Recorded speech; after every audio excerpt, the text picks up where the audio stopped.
Testing, testing. Hello, hello, hello, testing, hello, 1, 2, 3.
Good afternoon, ladies and gentlemen, and welcome to the Sistar Mortgage USA Cricket Women's National Championship. We're streaming live here from Moosa Stadium, courtesy of our streaming sponsor, Smart Choice Houston. I'm Owen Patel as we get set to witness Match 3 here of the Sistar Mortgage USA Cricket Women's National Championship, featuring the Eastern Conference and the Western Conference.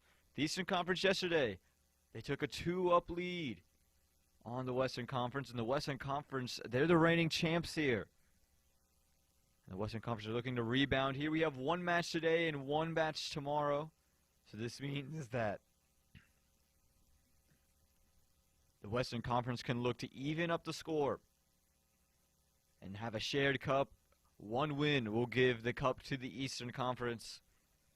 The Eastern Conference won the toss and they elected to bat first. So we'll give you the playing 11s. We'll start with the Eastern Conference. Giteka Kodali, the captain. Bhumika Badiraju, Mitali Partwardan, Lisa Ramjet, Jessica Willantagamiwa, Disha Dingra, Mosha Chaudhry, Dharnam Chopra, Ritu Singh, Alicia Fernando, and Holly Charles. The women missing out, Shabani Bhaskar, Aditi Chudasma, who was a player of the match in the last match, and Kasturi Vendatanam. For the Western Conference, that playing 11 reads as follows. Sindhu Sriharsa, she is the captain. Sugita Kalyaranam. Ishani Vagela will continue to play. Anika Kolan, Sai Tanmai Ayuni, Chetna Prasad, Suhani Tadani. We want to wish her a happy birthday. She turned 16 today. Snigdha Paul, Priti Iyengar, Trisha Bhima, Usma Iftihar. That is your playing 11. Mahika Kandanala, Yashaditi Teki, and Lasya Mulupudi. Those are the women who miss out on today's match. And we'll get things going here. Again, the Eastern Conference, they win the toss. They elect to bat first. We saw the Eastern Conference win one match, batting first, and one match in which they chased down a score. And the winning runs were hit off the bat of one of the women on your screen, Disha Dingra, who is standing at the far end of the camera.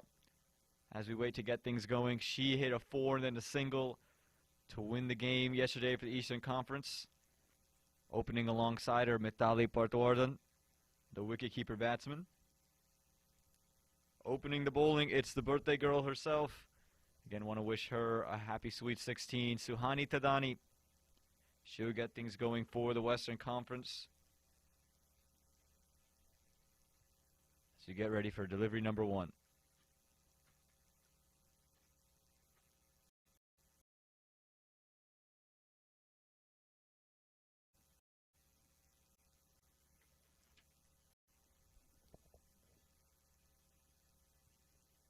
And a dot ball to start off proceedings. You didn't get to see much of yesterday's play. Suhani Tadani was one of the better bowlers for the Western Conference when she came in match number 1. Took a wicket in her 4 overs, just gave up 22 runs. And it was right there where she operated, just ahead of a good length, right on 5th stump. And just made the batsman work from there. Again, not easy for the batters to get going early on. Need to take a little bit of time to get going. Again, some areas of the wicket, it'll jump up. Some might stay a touch low. This one pushed into the offside, but straight to the fielder. Again, the Western Conference are going to look to rebound in a heavy way here. Going to try to find a way to even out this series and have a shared trophy by the end of it. Again, it's just the Eastern Conference are just one win away. One match today, one match tomorrow. And it's been a good start here for Suhani Tadani. You're not getting a lot of swing at the moment. And we're here in the afternoon, Central Standard Time in the USA in Pearland, Texas. Time reads 2:01. As we've seen 4 deliveries bowled here in this first over.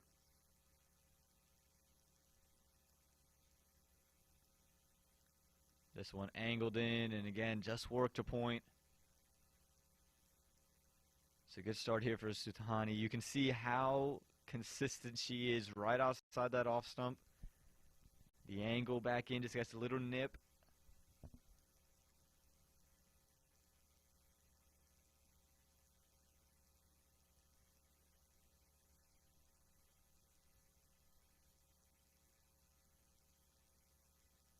And we'll start with the maiden over. A good over this for Suhani Tadani. One over gone, no runs, no wickets. And that'll bring Mitali Parthawardan on to strike. Again, Disha Dhingra, you just saw, she was part of the under-19 team. And scored the winning runs yesterday. Came in and played a big knock. Mitali Parthawardan, who's going to see her first stay at the strike. A wicketkeeper bat from North Carolina.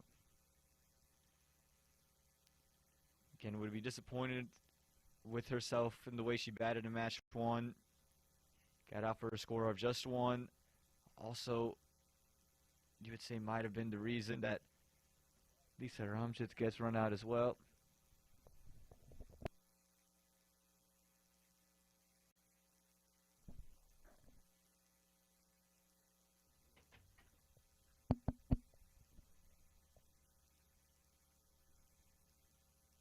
Mitali Parthawardan, another member of that USA Women's Under-19 team. And she's facing Snigdha Paul, another member of that USA Under-19 team, that Women's Under-19 team for the USA.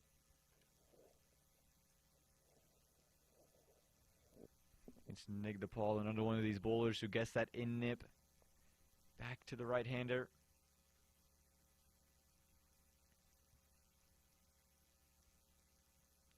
You see her just keeping her outside the stumps and on that length.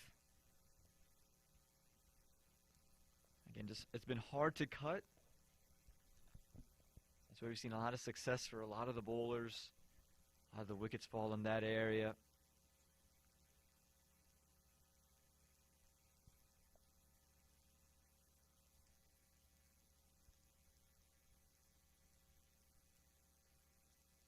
And those will be the first runs of the day for the Eastern Conference. Courtesy of an extra there from Snigdha Paul. Snigdha Paul in the second match yesterday was very tight. 4 overs, 15 runs. Took 2 wickets as well. Kind of corralled the Eastern Conference back in and set up that unbelievable finish where it was 1 off 1. That time you can see swing in the air. Mitali Parthawardan just expected to hold this line. Just came back in a bit.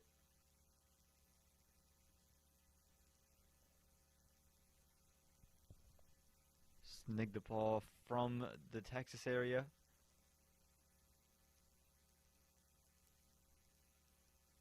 Lives in that Dallas area. We're here just 20 minutes outside of Houston. This one on stumps, and all Mitali Parthawardan could do was fend it away.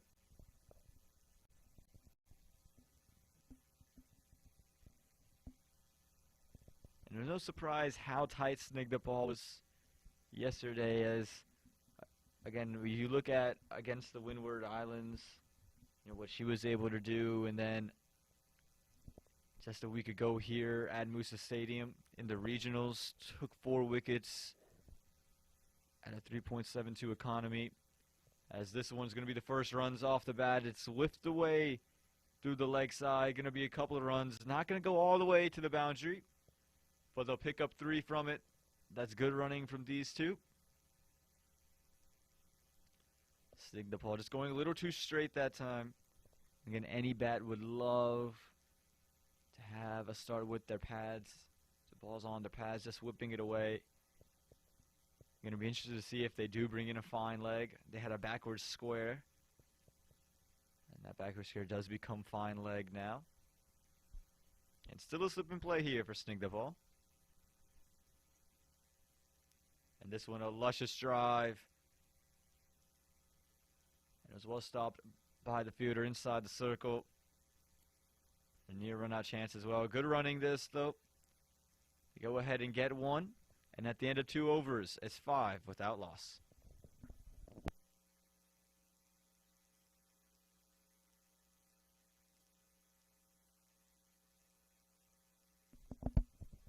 Can just take another look at this. Gandisha Dingra likes to play through the covers. This one aerial. A chance that was put down. Just stretched out wide of Disha.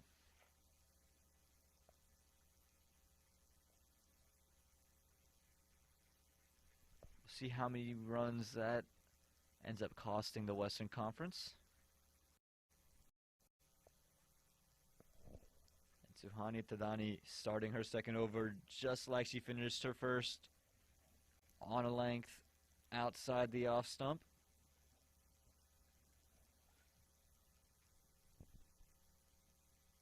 Again, her 16th birthday.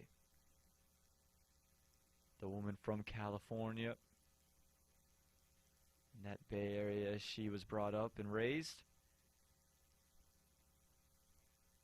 She's operating very nicely here in Texas.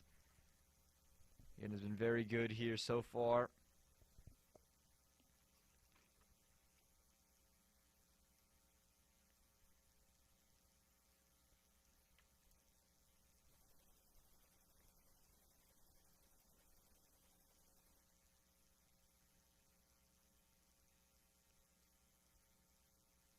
Still no runs off the bat against Suhani Tadani. And she made her debut at the tender age of 15 just a year ago in 2021. And again today, her sweet 16.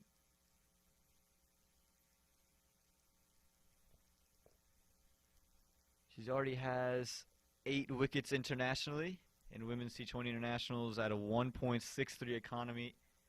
Again, you can see exactly why that is, just the way she's starting off here today. Keeping things difficult for Disha Dingra, who's just trying to access the covers. Again, it's a spot of liking for her. We saw her yesterday come in towards the latter parts of the game. Gonna hit the winning runs over cover. Hit that 4 to change the game over covers.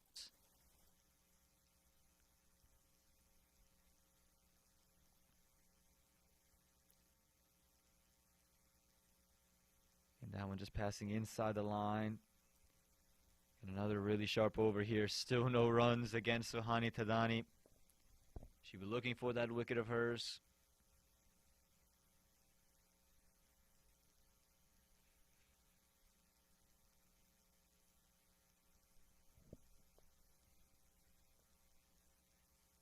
This time it's closer. And the misfield is going to lead to the first runs against Suhani Tadani. And they're going to come back for 2 here. Good running this from Atali Partawardhan and Disha Dingra. Going to misfield there. It covers. Leads to 2 runs to end the over. At the end of 3, 7 without loss.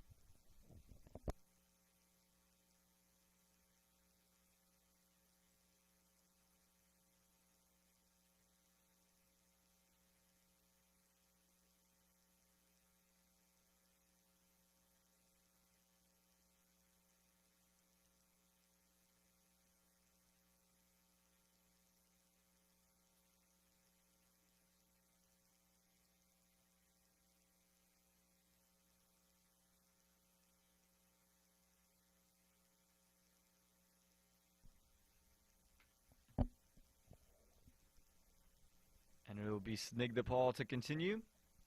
Should be into Matali Partawardhan. Just how she started off her first over.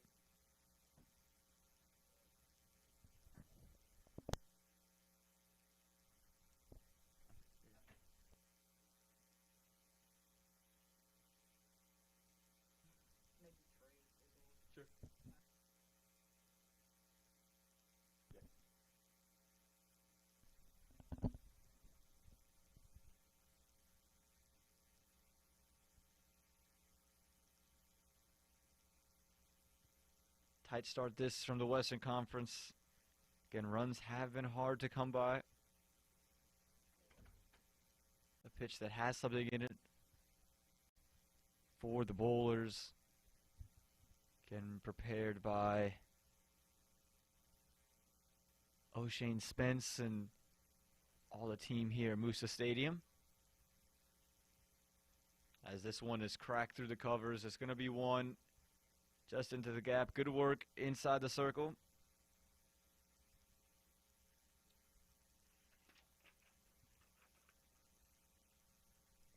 That was Chetan Prasad just cleaning up a little bit. And the important thing for the Eastern Conference, got to find a way to just keep the runs flowing. Get the singles in any way you can. This one pushed in that same cover region, but straight to the fielder. Isani Vagela this time. We'll get to see her bowl. And you can see Mitali Partwardhan just calling for some water. Again, you might be saying the game's only 4 overs old. Well, it already feels like 104 degrees. It's another hot, humid day.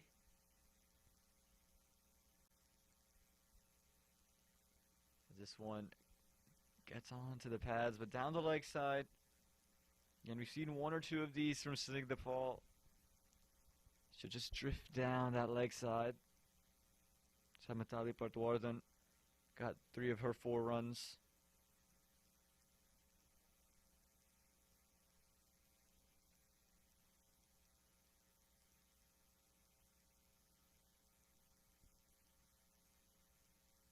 This one outside the off stump and it's worked in between backward point and third man. There's going to be 2 on offer. Good scoring shot this from Disha Dhingra. Looking to access all the gaps on the offside. That's going to do it. 4 overs gone. 10 without loss.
And we'll have a change of bowling here at Moosa Stadium. Going to get to see Trisha Bhima come in with the ball.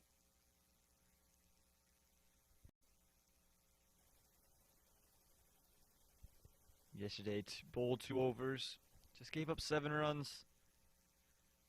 This one strays down the leg side. Looks like it might have come off of the bat. Just the inside edge, or maybe just the pad on the way through.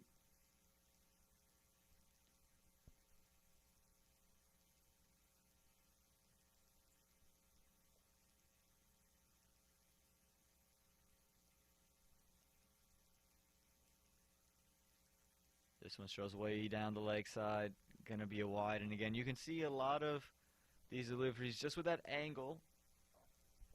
Just going down that leg side. Starting a little bit too straight here, Trisha. Got a good bowler in her own right. Last week in the regionals, took a wicket. Had a 5 economy. Again, yesterday, 2 overs, 7 runs. This one again, just drifting away from her a little bit. But all Mitali Partwardhan could do is pick out short mid-wicket. Again, important to find runs any way you can. We saw a score of 96 chased, a score of 94 defended.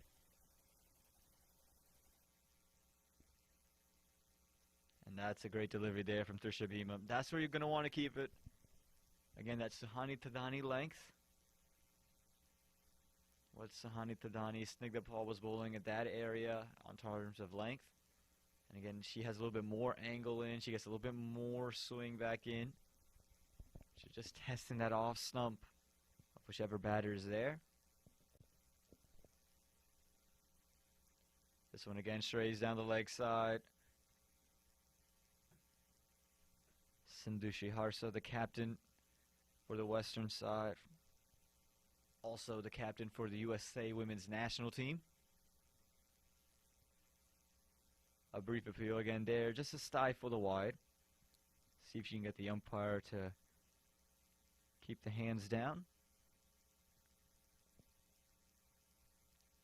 This one right on off stump. Again, if she can keep it there, she's going to find a lot of success. Hard to score from there. Can't access the covers.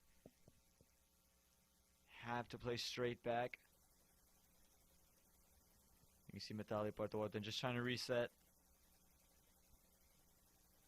Get into his zone, find ways to score runs. This time gets bad on ball, it's cut, and they're going to get a single out to backward point. It's good running that from these two. They were off in a hurry. Disha Dhingra responding to the call. Took off, and she'll be on strike for this final delivery of this 5th over.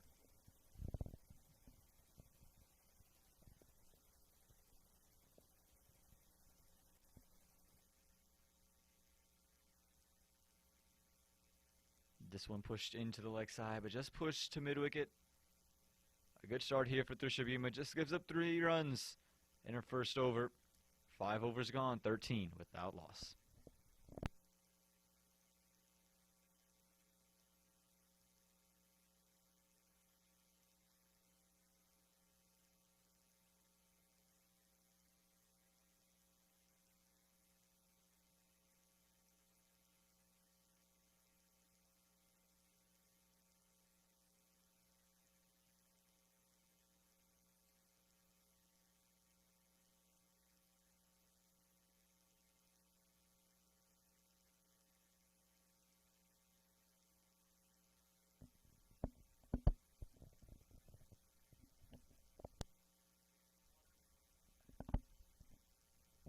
And we're going to have a change in the bowling here. The Sistar Mortgage USA Cricket Women's National Championship. Dasani Vaghela. And another young member of this Western Conference.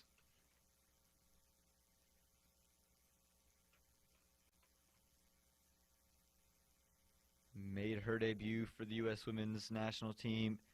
Again, at just 15 years of age against Brazil.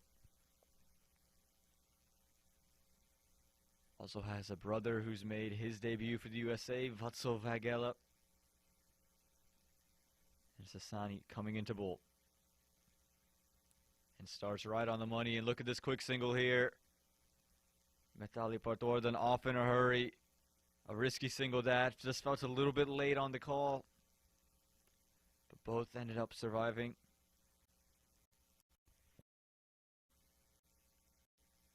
Sani Vaghela yesterday in the second match bowled 3 overs for just 15 runs. First match 3 overs for 12 runs. Had 1 wide in match number 1 and 3 in match number 2. So again, very controlled, keeps everything very tight. You can see just gets Disha Dhingra to reach out. It's a great length that. You know Disha is going to look to access the covers. Likes to play in that area. Sani Vaghela keeping it on that driving length, just making her reach out a bit. Just seeing if she can feather one back to her captain behind the stumps. This time goes straight, it's up in the air and is going to fall over the top of short mid-wicket. 4. And this one just going to middle stump. And you can see Disha Dhingra just looking to turn it into the leg side. One aerial, and again, just over the top of short mid-wicket. Makes Mitali Parthawarthan back on strike. And she goes for that cover drive, going to find an outside edge. It's going to run for at least a couple of runs. And they will do so as chase was given from third man. Also a relay coming back in.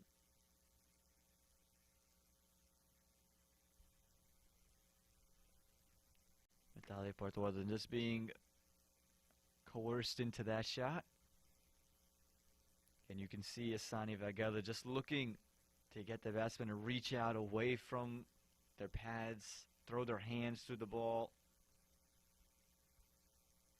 Interestingly enough, no slip. This time it's just pushed into covers. Again, if that is the ploy here from Asani, I don't think a first slip would be a bad idea.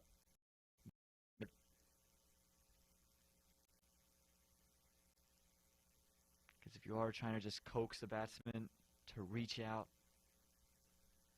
if they slash hard, it's just going to go away from the keeper. This time starts much straighter and is pushed straight back down the ground there from Mithali. Nifty footwork to keep it just to 1 by the fielder in mid-off. And that'll do it for the 6th over. At the end of the power play, the score reads 18 without loss.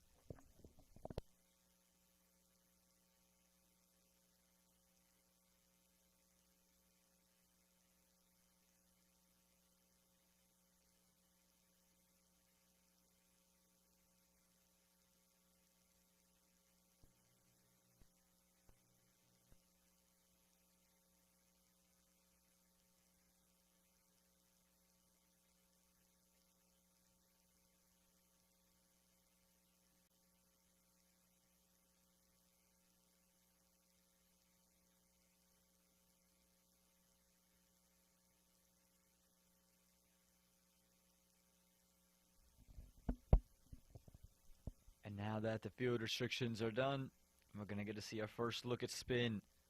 It's going to be Usma Iftihar to continue here with the ball. Bowled well yesterday. In the second match, 4 overs, 17 runs and a wicket. Match number 1, 4 overs, 19 runs, no wickets. But again, keeps things nice and tight. The USA player. And starts right on an off stump from Mithali Patwardhan.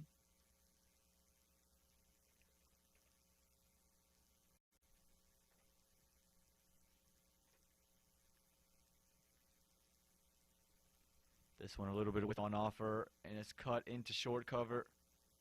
Good quick running here from Disha Dhingra and Mithali Patwardhan. They seem to have found a rhythm. They seem to understand when each other want to run.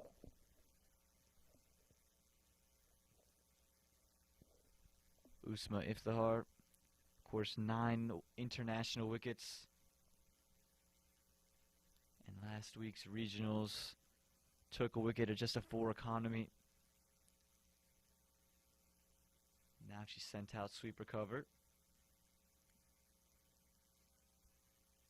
And immediately Disha accesses that area of the ground. They're going to try and push for 2. And a little bit of that relay going haywire. Leg sweeper cover just looking to toss it back in. So the fielder running back from backward point. Might have just caught each other on the way through. Ends up allowing for an easy double. And 2 fielders out at the moment. Sweeper cover in a deep mid wicket. Disha this time looking to go down the ground. Found short mid wicket. The ball just spinning away. It looks like snigged the ball. And allows Eastern Conference to get a single and get Mithali Patwardhan back on strike. Who's moved into the double digits after the second delivery of this over.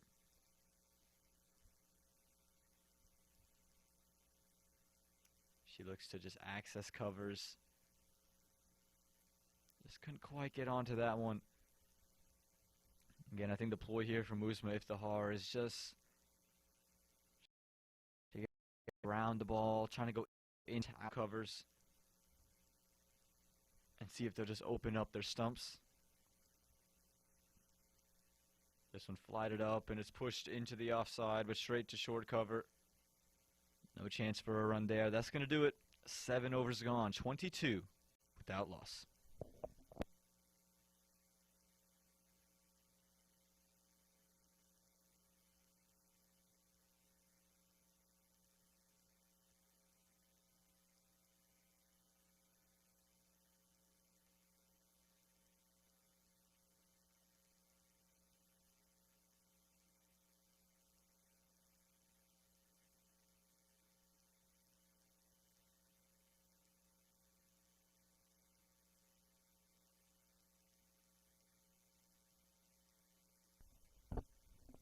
And spin to continue from both sides of the wicket. We saw from the south end of the ground that Usma Iftihar would bring her off spin. And now from the north end, looks like it's going to be Priti Iyengar, as you see the head coach for the Eastern Conference. And the coaches for the Eastern Conference would be happy. No wickets down to this point. I think they'd just be telling their team to look to accelerate and take things another step forward. Priti Iyengar, the leg spinner, turns it in both directions. She'll be brought on. Didn't play match number 1, but in match number 2. Yesterday, bowled 3 overs, gave up just 18 runs. Was called in big spots and bowled her best, really, in the later stages of the game when they needed her to be at her best. And she'll get things going in this 8th over. Starts one with some width, and Disha just looking to cut this one away. Couldn't quite get bat on ball. Again, some spin and bounce on offer on this wicket. And again, compliments to the Moosa Stadium crew. And as this one's just going to get a single through the offside. The Moosa Stadium crew and the head curator, O'Shane Spence. And that whole team working very hard to keep these wickets ready for last week's regionals and this week's nationals. This one is tossed up and deemed wide there from the umpire. Just continued to move away from the right-hander.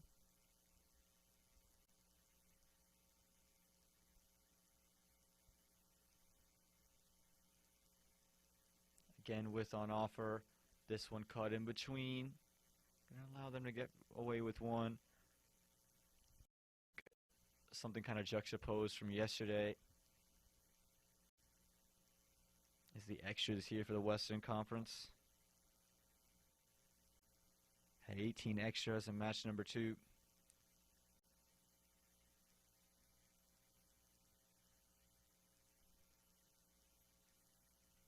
As this one's going to be pushed again into the offside.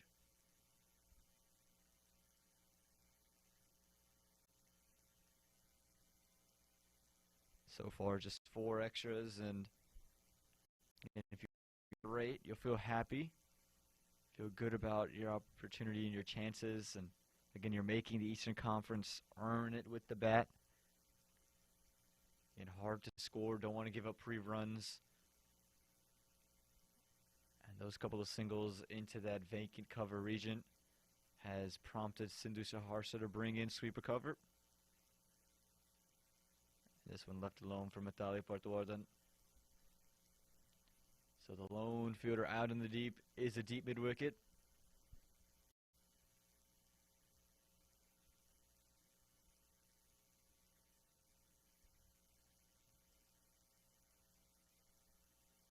This one spins back in. It's up in the air, and it looks like it was dropped there from Priti Iyengar.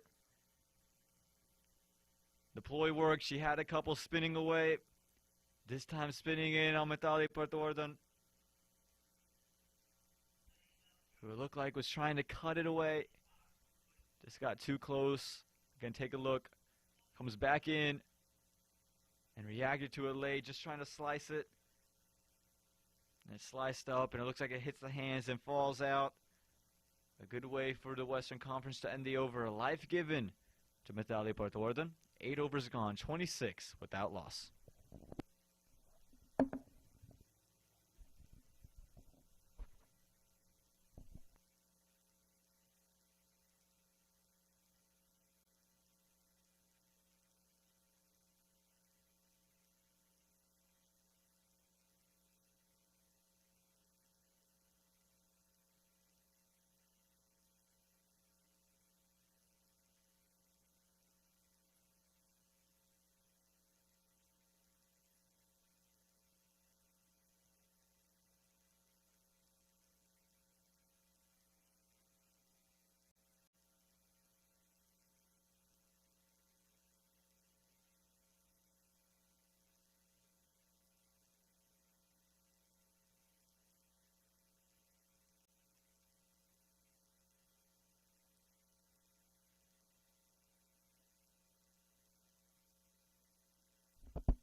spin to continue here in this ninth over.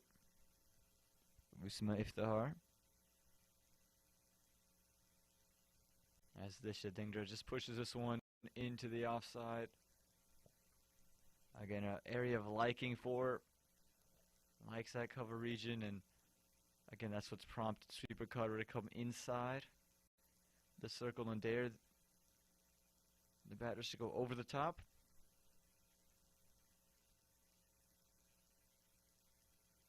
This one flighted up and just pushed back. You can see a little bit of disgust there on the face of Mitali Portawardhan. Felt as if she missed out on that delivery.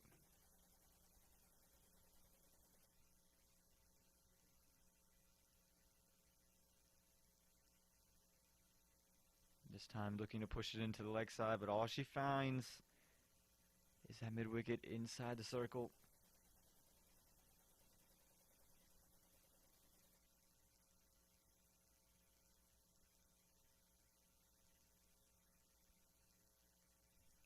This time just looking to turn it around. Half-hearted appeal from both Slip and Moosa Iftihar. Again, it's a good over this. Just one run coming from the first 4 deliveries. Mitali Portawardhan just really struggling to get off strike here. Struggling to find runs against Moosa Iftihar.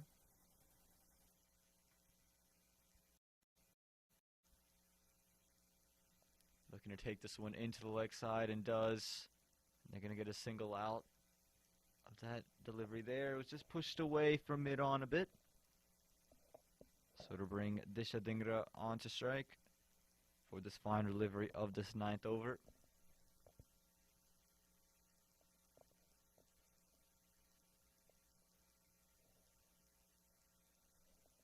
This one looking to cut. Was there an edge on it? The reaction immediately from Moosa Iftihar. Almost feels as if there was. Just went in the hands of the captain, Sindhu Sri Harsha. So maybe back-to-back overs with a missed chance on the final delivery. 9 overs gone, 28 without loss.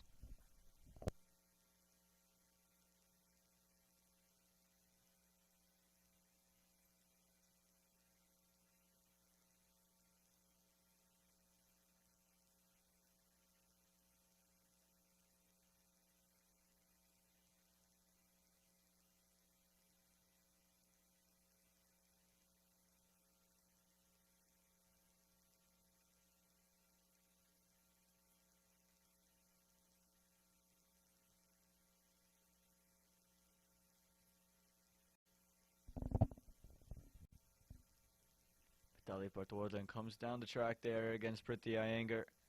Gets a single and a little bit of a misfield there from Asani Fagela. Allows Disha Dingra to come back to the non-striker's end, and they'll get 2 runs. And Mitali Portawardhan, who just been starting to get bogged down by the spin, started to elect to use her feet. Be a little bit more aggressive. Again, use of the feet there. This time just cramped up, couldn't get it quite away.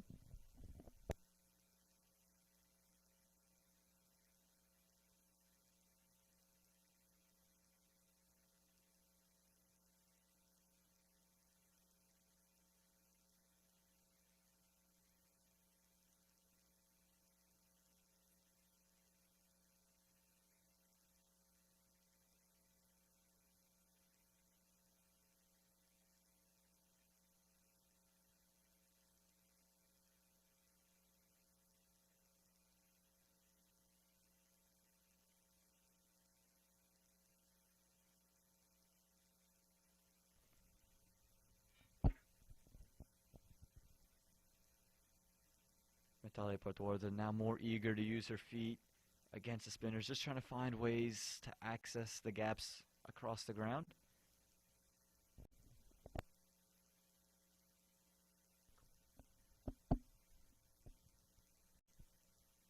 And bring Disha Dingra onto strike for the first time here in this 10th over.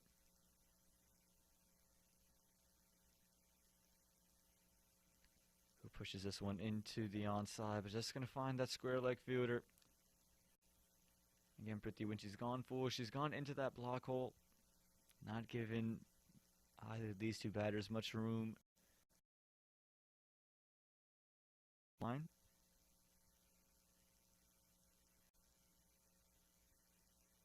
This time it's cut away through the offside. Gonna find sweeper cover. And Disha interested in a second, but Matali turns it down. 10 overs gone, 32 without loss.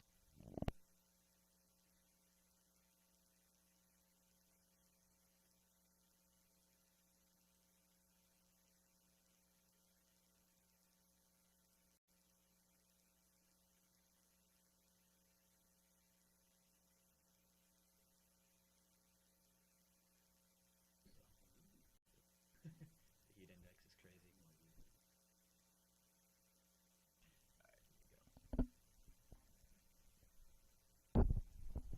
So welcome back here to the Sistar Mortgage USA Cricket Women's National Championship. We're streaming live from Moosa Stadium, courtesy of our streaming sponsor, Smart Choice Houston. I'm Aman Patel, and now I'm joined in the box by a very special guest. It's Mr. John Abraham, who's here as the manager. Excuse me, it's Mr. John Aaron, who's here as a manager for these USA teams. John, how you doing today? Yeah, I'm doing fine, Aman. It's a pleasure to sit next to you. I've been listening to your commentary for the past week or so and enjoying it, and didn't think I'd be sitting next to you now. Well, I'm glad you are. Again, you've been with a couple of these ladies for long periods of time now. You were with the under-19 team when they went.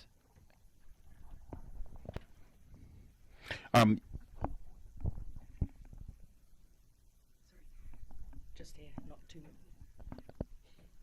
As we start off with a wide, you were with the under-19 USA squad as they went to Trinidad for that CWI Rising Star. You know, how was that experience going down with them and just being around the team? Oh, I thought it was a fantastic experience for the girls. They certainly got and playing on the new head coach. They all seemed very enthusiastic about it, very committed, and they came away with it with a lot of takeaways from it, I think, positive takeaways.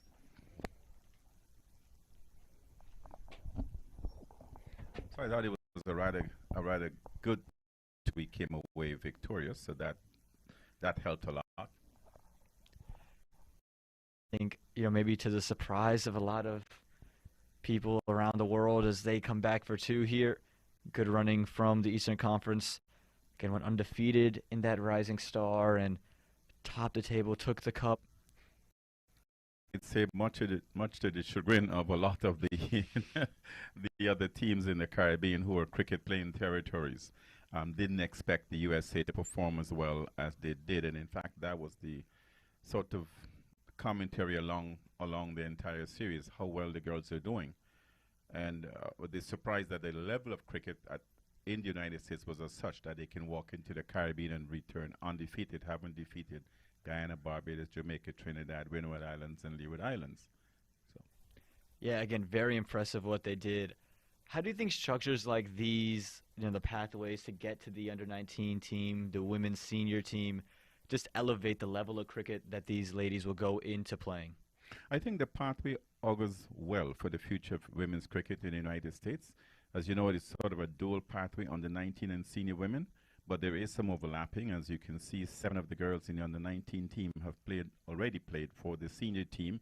So that augurs well for the future of the sport of women's cricket. There's a pipeline of players coming in, and I think the fact that we have so many younger players in the senior team encourages and motivates other younger players to say, well, if she's 16 and I'm 14, I can make it. And that is a very good thing, I believe. Yeah, we've seen already today the likes of Suhani Tadani, Isani Vagela, again, part of the under-19 team and also part of the senior teams. Again, you've been around these women for long periods of time. Is there this sense of, you know, no one expects a lot out of us, so we're going to prove everybody wrong whenever they go on these kinds of tours? No, I think outside of any of those expectations, these players are so committed that when they go there, they go there to play. Regardless of what anyone might think or don't think that they are ready, these players are so committed that it doesn't matter what people think, whether they think they're underdogs or overachievers or stuff like that. They go to play, and they've demonstrated that time and time again, not only in Mexico, but in Zimbabwe as well as Trinidad and Tobago. Yeah, they're just going to go out there and beat whoever's in front of them. That's just the intent they go in with. Absolutely. Leading up to the final game in Trinidad, there was a lot of talk among the local cricket pundits in terms of, well, the USA going to get crushed or what. And I said, hey, we've won 5 so far. Bring it on. And clearly the money was on Trinidad to win. And I think when we held Trinidad to such a low scoring total, it was quiet in that part of the pavilion, in the camp, in the stadium. And everybody was like really surprised that the girls were batting as well as they did to overcome that and win. Yeah, again, an incredible feat. 11 overs gone, 40 runs on the board for the Eastern Conference, still without a wicket fallen. You know, we heard the news yesterday, the press release that the West Indies under-19 team would be coming up to Fort Lauderdale and playing, you know, bilateral series, the first bilateral youth series between the two nations. You know, how good is that for these women as they prepare for, you know, the World Cups and the World Cup qualifiers coming up in September and obviously in January for the under-19 teams as well? Well, I think it's certainly very good. Sort of dovetails into the pathway program that USA Cricket has for the girls and the women, in the sense that they need to play on a frequent basis. And so the West Indies coming here next week is certainly an opportunity for them to raise the bar a little more for themselves and to test themselves, because they were in Trinidad playing against 6 other cricket playing territories and countries. And from those 6 territories will now come the team they'll face next week. So in as much as they might have faced 2 good players on one team, now they'll be facing 11 players from that group of countries. So that raises the bar somewhat. And these girls will obviously are prepared to step up to meet that challenge. Yeah, obviously this tournament here, it will be a selection tournament for that global T20 qualifier that we had in September in the UAE. Again, you just spoke about, while we were off air, how hot it is out there as we see a shot inside. You know, how do you think being in Texas, playing in Texas, helps you prepare for the UAE and the heat you'll experience there? If anything can prepare you for Dubai or UAE, it is Texas weather. I've walked out of a hotel in Dubai, and my glasses froze up right away from walking from air conditioning to the heat. So I know how intense it can get in that part of the world. So this is good preparation. This in Florida, fantastic preparation for that type of weather. Yeah, again, also the competition will be a lot higher there, and again, they'll be playing the West Indies. It's a great way to prepare for not only that under-19 World Cup that will be held in January, but also that global T20 that we were talking about. You know, the under-19 World Cup, I know there's been a lot of, you know, eyes on that event. You know, we've heard about it for the past like 2 years now. It's going to be the inaugural event for these women. How big is that goal in the minds of, you know, not only the under-19 players, but all of USA Cricket who are ready to send and put their best foot forward in this World Cup? Well, look, there's no doubt about it that the women in the U.S. have been doing extremely well with their peer competitions that they've had. And so that is just sets them up now to say, hey, you've got an opportunity here to raise your own game and raise the profile of women's. And that certainly is a good thing, because at the end of the day, you want to create this sort of plateau or platform where girls are attracted and can see a possibility of becoming a professional cricketer. And so the pathway program, and with sponsors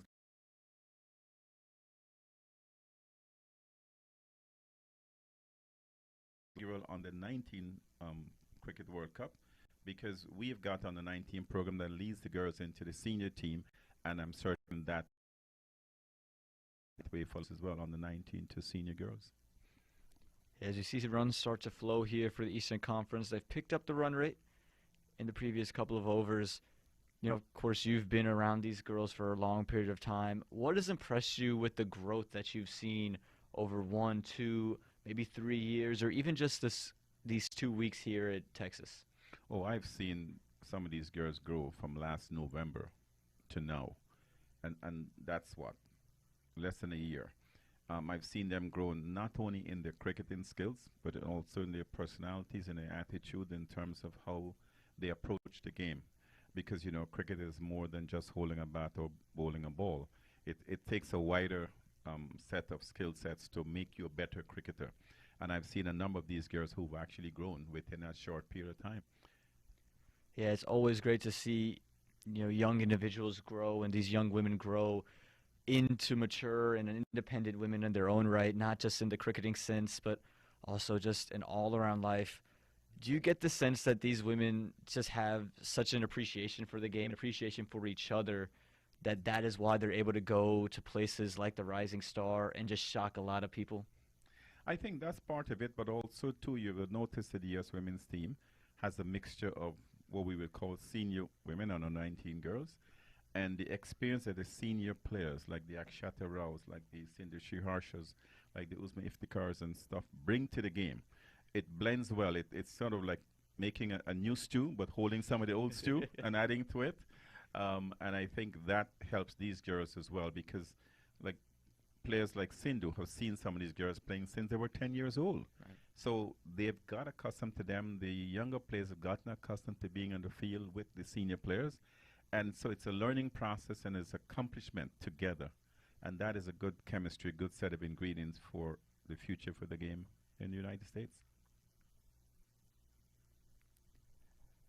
In addition to which, if you see girls performing at age, like look at some of these girls being 14, 15, 16, performing so well now, if they are still here 5 years from now, they can only get better.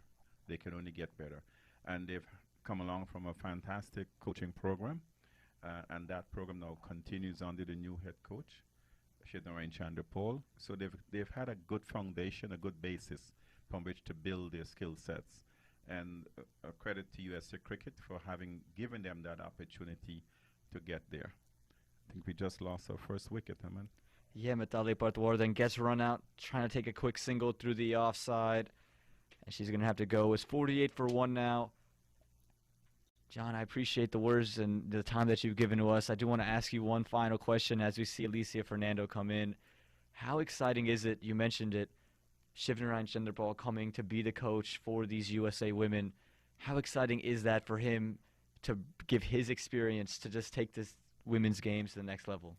I think it's really exciting, and it's a credit to USA Cricket to have been able to, given what Coach Julia Price has accomplished with these girls in the past, and now to just add to that by bringing in someone of the stature of Shivnarayan Chandrapal, it only helps. And these girls seem to have sort of bonded already with the new coach. And so he's building upon what they already have experienced. And with his almost 30 years of experience, I am very optimistic about the future for women's cricket and the job that he's now doing, along with the other coaches and analysts and that sort of thing. And I think it's a fantastic thing. Well, 13 overs are gone. 50 runs are on the board as we just see Alicia Fernando get off the mark. And I'm going to wish well to John Aaron. Thank you so much for spending some time in the box. And I know the AC is nice, so come back in whenever you want to. I know it's hot outside. Again, appreciate your time. My pleasure, man. Thank you so much. Goodbye. Bye-bye. 13 overs gone, 50 for the loss of 1.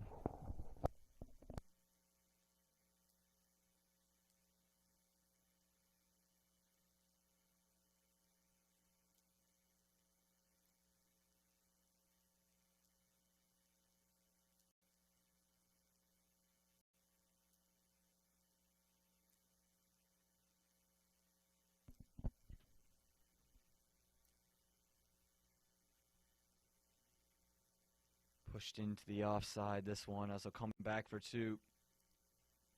Alicia Fernando. She'll come back to the non-striker's end. And again, we just saw the wicket of Mitali Patwardhan fall on that previous over, run out by Asani Vaghela. 19 from 39 she was. As Disha Dhingra puts this one straight back down the ground. Just a couple of runs there. No, just going to settle for 1. A direct throw in from the deep, so probably a good call there for Alicia Fernando. We've seen the insertion of leg spin here from the Western Conference. Sugita Chandreskar and Saya Uni. Again, Saya is really impressed. I remember yesterday, Coach Shivanarayan Chandrapal coming in the box, just talking about how much spin and bounce Ayuni is extracting off the wicket, something he hasn't seen in some time. He was really impressed with that, and she's continuing that here today. Again, look how much that's turned on Alicia Fernando. Looked like it might have pitched outside that leg stump. Just came all the way around to Alicia. Alicia Fernando plays a lot of her cricket in the D.C., Virginia, Maryland area. Wicketkeeper bat. We saw her keep wickets yesterday. And she's in at this one down spot here for the Eastern Conference. As Disha Dhingra has hit this one straight into the hands of the cover fielder. Looking to come down the track and lift it over the top. But all she could do was find the hands of that cover fielder.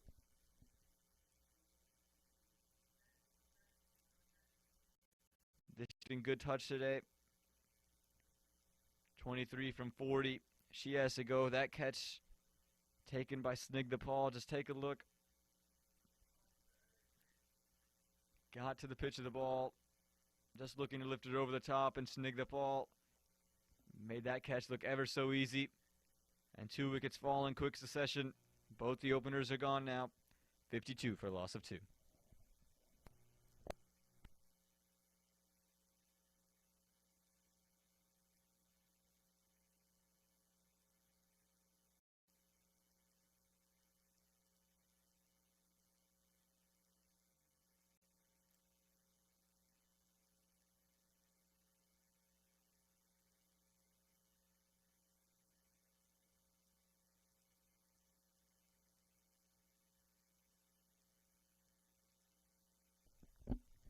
And that'll bring out into the middle Dharnam Chopra.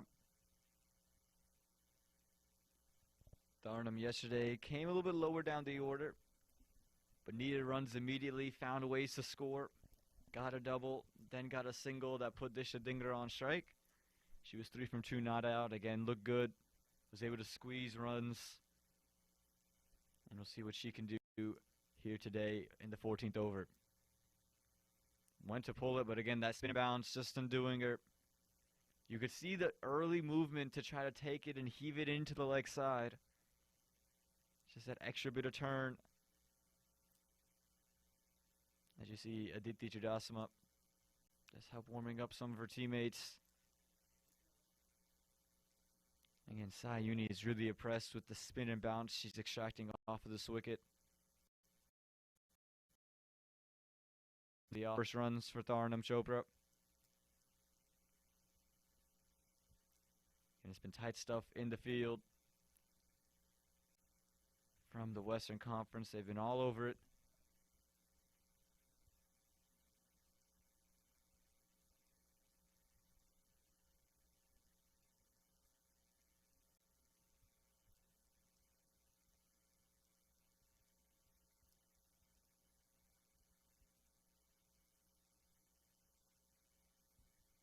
That'll end the 14th over, 54 for the loss of 2.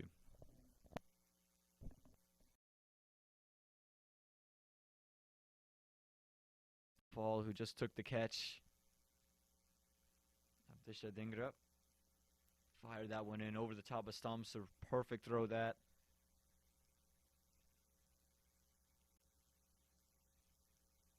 And more spin to continue. Uzma Iftihar. We heard John Aaron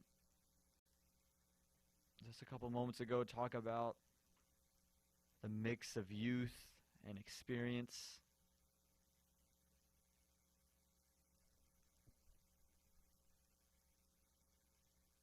As this one's taken into the leg side from Dharnam Chopra.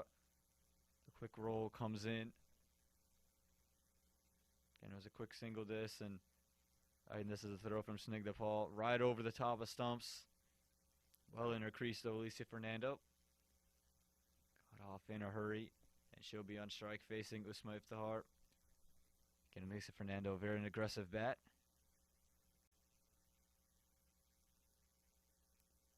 This one aerial into the leg side. Just going to settle for one there.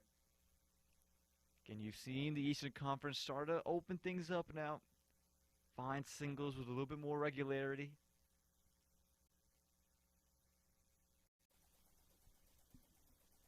Again, we've seen two scores batting first in the 90s. 94 defended, 97 chased. This one pushed into the offside, in the gap. That's going to be one run out to sweeper cover. Again, Dharnam Chopra, who yesterday came in straight away and found ways to score runs. Continuing to do so today. Saw her for the first time with my own eyes last year at Church Street Park. She impressed there in that regionals tournament in 2021 for the Under 19 pathway.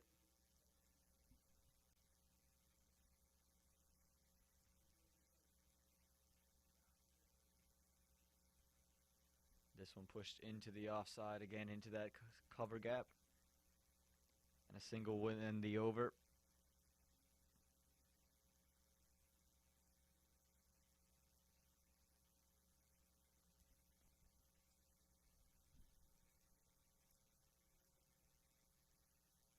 Excuse me, one delivery left here. And this 15th over. I'm just looking to cut that one away. It's going to be a dot ball. And that'll do it. 15 overs gone here in this Sistar Mortgage USA Cricket Women's National Championship.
Oh, this one here.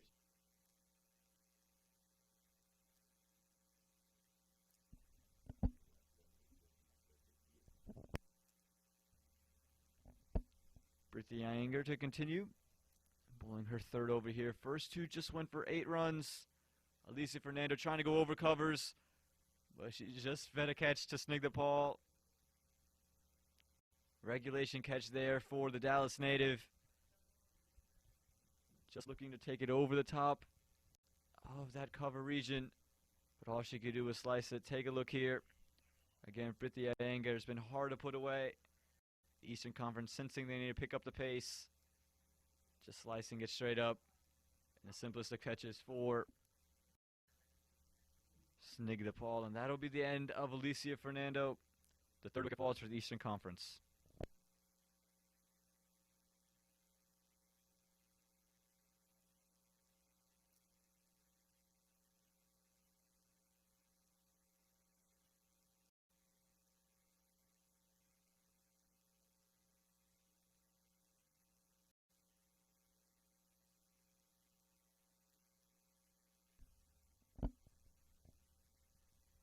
That'll bring out Moosa Chowdhury. She'll be at the non-striker's end. Dharnam Chopra just pushes this one down the ground. And again, she's always eager to take those singles. Looking to funnel runs wherever she can. And that'll bring Moosa Chowdhury on for the Eastern Conference.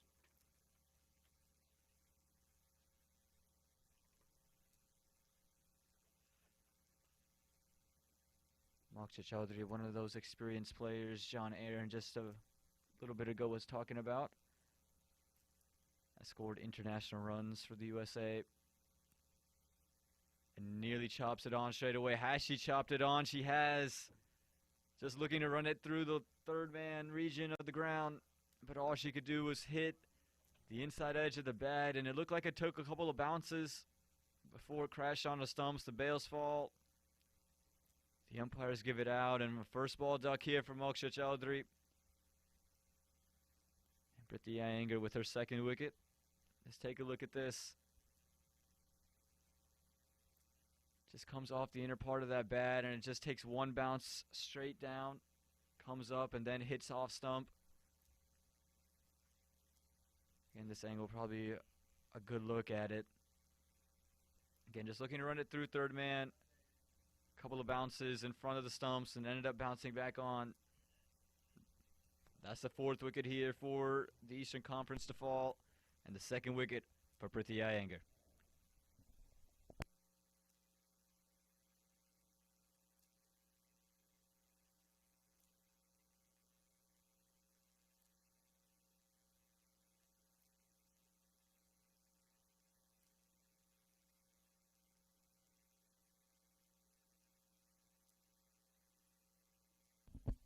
What an over this from Priti Iyengar.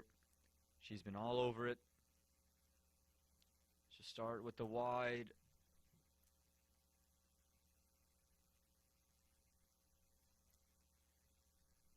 To Ritu Singh. Yesterday in that second match, didn't really find rhythm. Hit a 4 down the ground, but was dismissed 6 from 21. She'll start with the spinner. Again, Ritu Singh, another one of these aggressive bats. Pushes this one into the offside. Gonna get a single for it. Again, runs. You'll take it in any facet they can. You've just seen 2 wickets go down in this over. Moksha Chowdhury gone first delivery. Puts a lot of pressure on the rest of this batting order.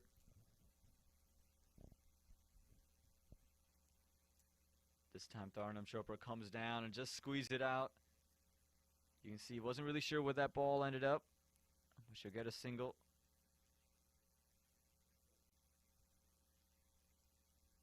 And that'll do it for the 16th over. The Eastern Conference just trying to rebuild here in the Sistar Mortgage USA Cricket Women's National Championship.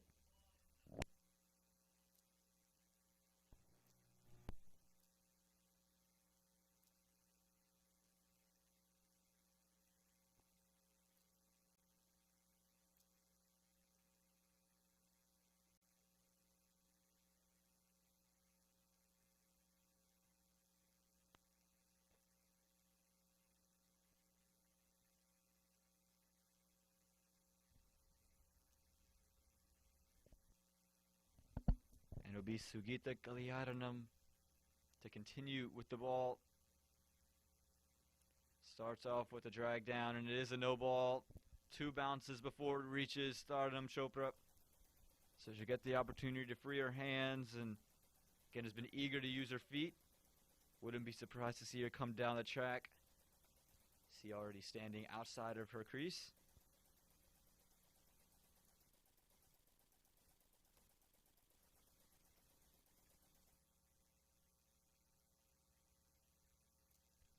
This one, it's dragged short. Just going to get one from it. Dharnam Chopra wasn't able to lift it over backward point. Sugita known what she can do with the bat. And part of that the USA Women's National Team. Just showing what she can do with the ball at the moment. And started off really tight.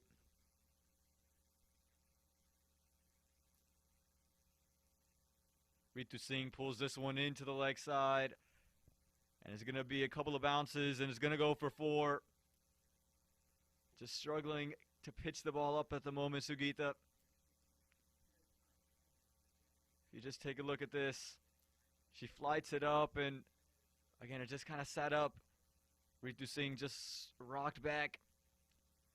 And takes that one over the leg side. It's going to be 4 runs. Welcome runs for Ritu Singh.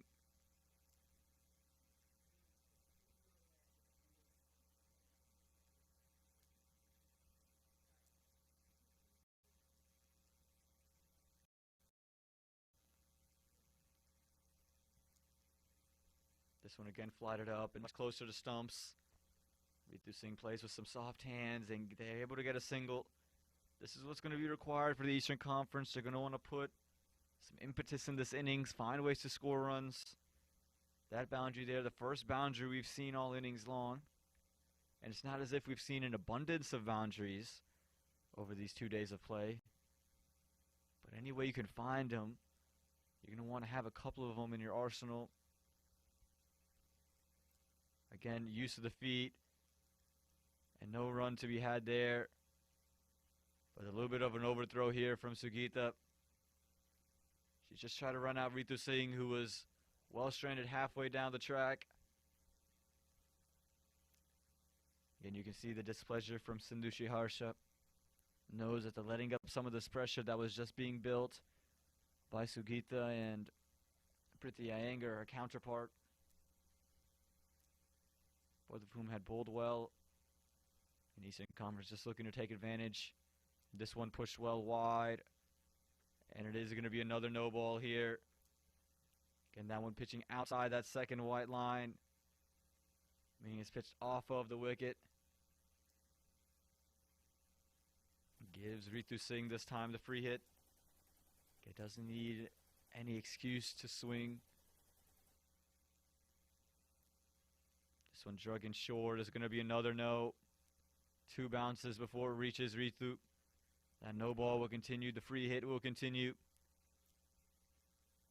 Turning into an expensive 17th over this for the Western Conference. This time Ritu Singh uses her feet, comes down the track. Spats this one out to long gone. They're going to come back for 2. It's good running this. The bowling thought process not bad from Sugita either. Just try to keep it wide of Ritu Singh, not let it get in her arc. All she could find was the toe end of the bat back down the ground.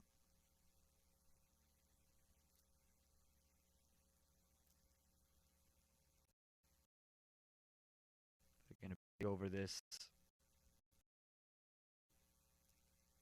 This one again drugged down and not going to be a no ball. Going to be a clean delivery this. An expensive over here in the 17th. The Eastern Conference, so they're going to take it. They need the runs. We're heading into the final 3 overs here in the Sistar Mortgage USA Cricket Women's National Championship.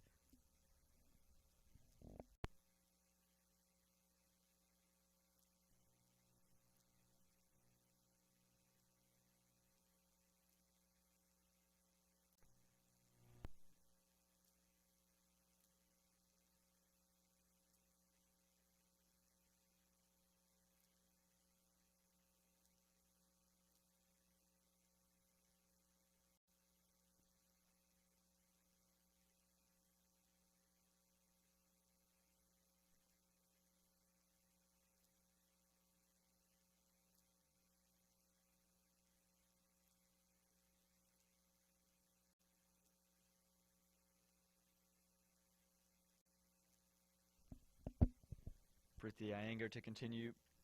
Just took 2 wickets in her previous over. This will be the 18th. And the rough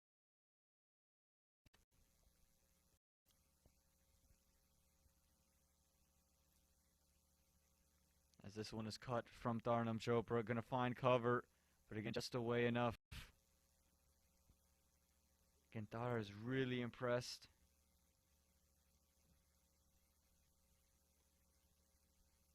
She's been able to keep the flow of runs going, not get bogged down, and a couple of runs going to that cover area. And Ritu Singh being on strike has prompted a super cover to come in and a deep square to go out. So there's a deep mid-wicket, a cow corner, and a deep square leg. And Ritu Singh heaves this one into the leg side. Going to find a long on. So again, 4 fielders in the deep on the leg side, and there's also a long off. And again, for Dharnam Chopra, there's a sweeper cover as the deep backward square comes inside the circle.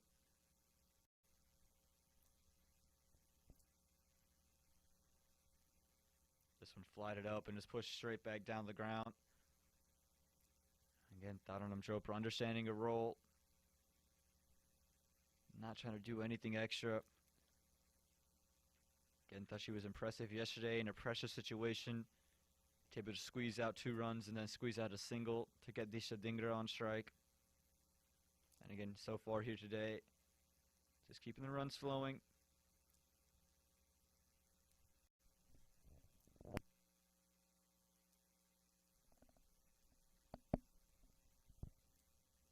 This one flighted up and meets it on the full. Ritu Singh just past short mid-wicket.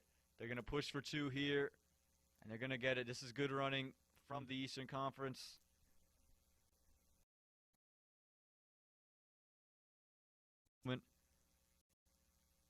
That delivery there on the full, just pushed away from short mid-wicket and out right of long on.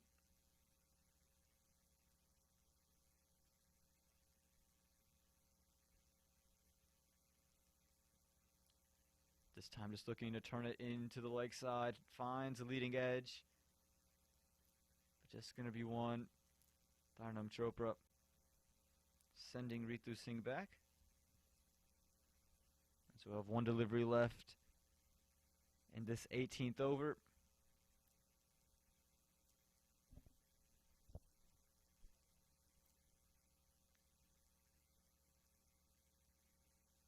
As this one is down the leg side and is helped around the corner. At least going to be a couple of runs here for Dharnam Chopra. And it will be 2 runs to end the over. And the rough estimate of the score after 18 overs.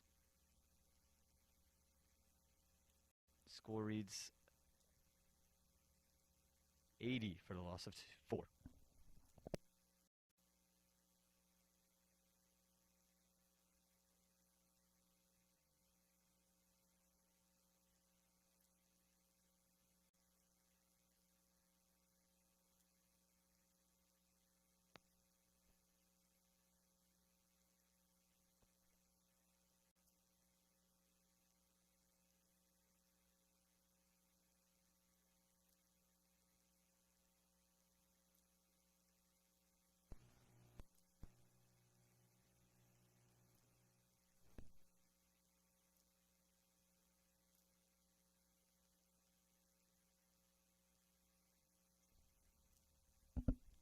Spin to continue, this time in the form of Uzma Iftar.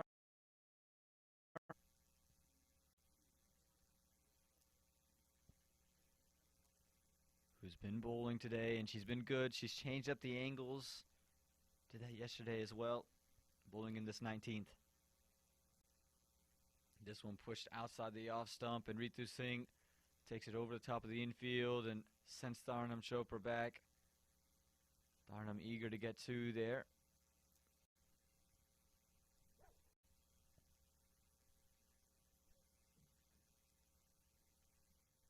Again, the Western Conference thinking after that 4th wicket they'll be able to keep them below, I think 90 they were at the moment. Presumptive score 81. As this one's cut from Dharnam Chopra out to sweep. Just going to be 1 run there.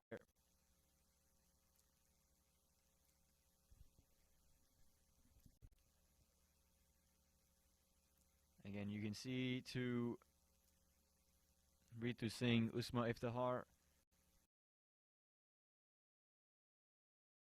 To push it away from the arc of Ritu Singh, and she has a deep mid-wicket there. This one's met on the full and it's met through covers, but a straight to short cover, quick single. The dive comes out from Ritu Singh and she gets there. Committed to the single early. No hesitation on it either. And both of these two knowing they need to find runs in any way they can come. Seems as if they're looking for a single every delivery, no matter where it goes. Looking to cut at Dharnam, but it just goes over the top of the bat again. Uzma Iftar. Seen a lot of cricket, been around. A lot of experience. Got to get a little bit of overspin. It was a little bit too close to cut as well. This time just pushes it, but pushes it straight to short third. No chance of a run there. One delivery left in this 19th over.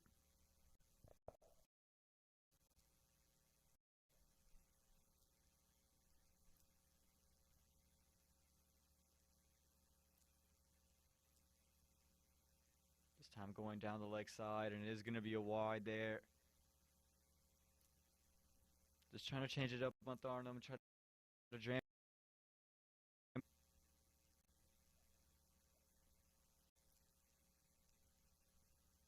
And now changing up the angle on Dharnam. Again, we saw this yesterday for Moosa. Pushed out wide and just looking to run it down to third man. Couldn't find any bat on it. And that's going to be a dot to end the over. At the end of 19, 84 for the loss of 4.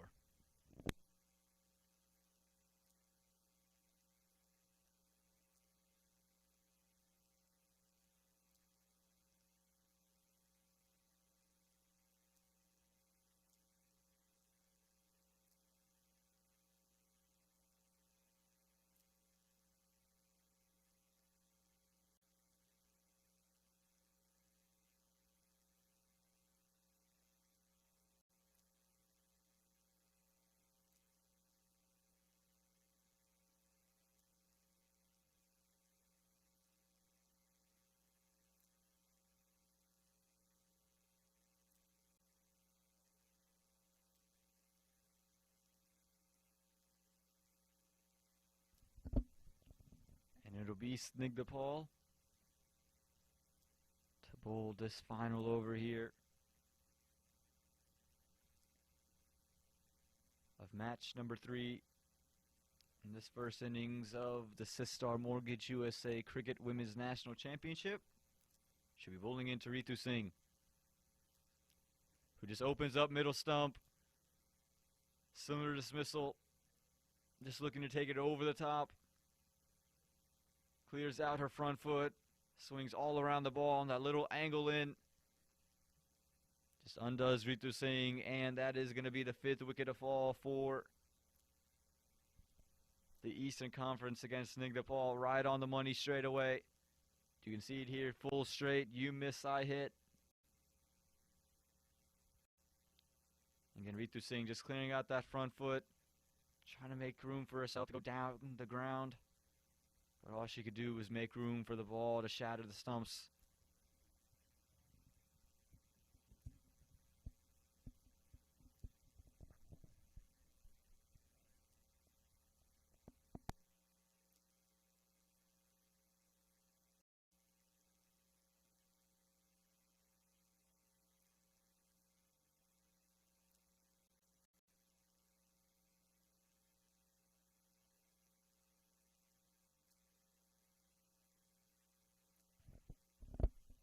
And that wicket there of Ritu Singh will bring out Jessica Wilantagamua. And Snigdapal electing come around the wicket to the left-hander. 5 deliveries left here in this first inning. Full and straight, right on that Yorker length. Brilliant stuff here from Snigdapal. Showing her prowess with the death bowling. A leg by there for Jessica. Again, never easy to face a Yorker first up, but never easy to bowl that Yorker. A lot of things can go wrong, but Snigdapal just showing the textbook Yorker there. Now should be bowling into Dharnam Chopra, who pushes this one back down the ground. Just going to settle for 1 here. Long gone does well. No, they're going to push for 2, and it's good running. Made the call early. Gonna look like they were just gonna settle it first. But they just wanted to test the arm of the long gone fielder. That'll bring Dharnam Chopra back on to strike.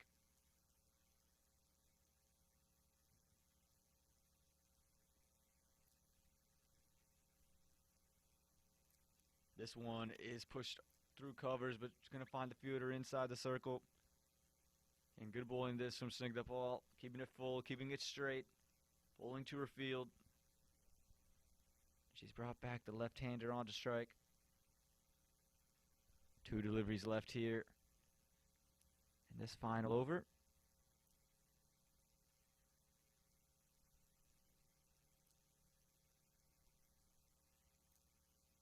As this one strays down the leg side.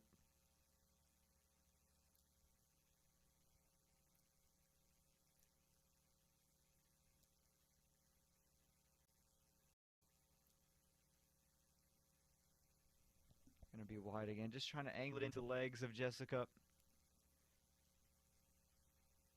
Is Snigdha Paul. We'll see what she does on this delivery. Full and straight again. It's chipped up into the air. Going to fall safely. And they're going to go ahead and push for 2. Again, good running.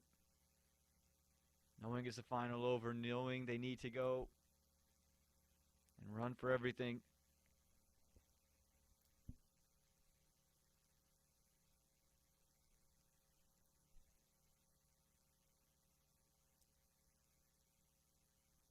Last delivery here of this first innings.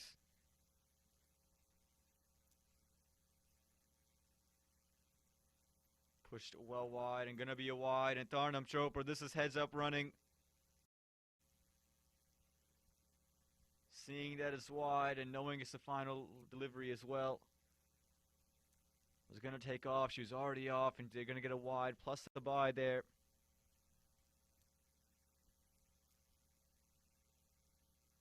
Again, you'll take runs in any facet in which they come. With Sindhu Sriharsa not keeping up to Snigdha Paul.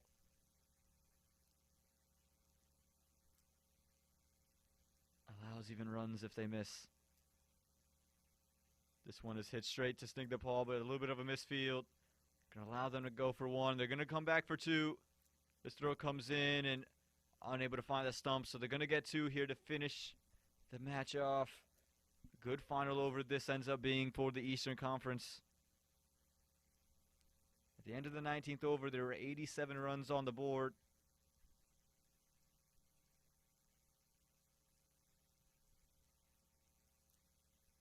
Again, a good over this for the Eastern Conference. It ends up being. They've put up a score that is defendable. Again, we were just wondering, were they going to be able to put up a big score here? Score that would give you a chance. The way they started out, had 44 runs in 12 overs.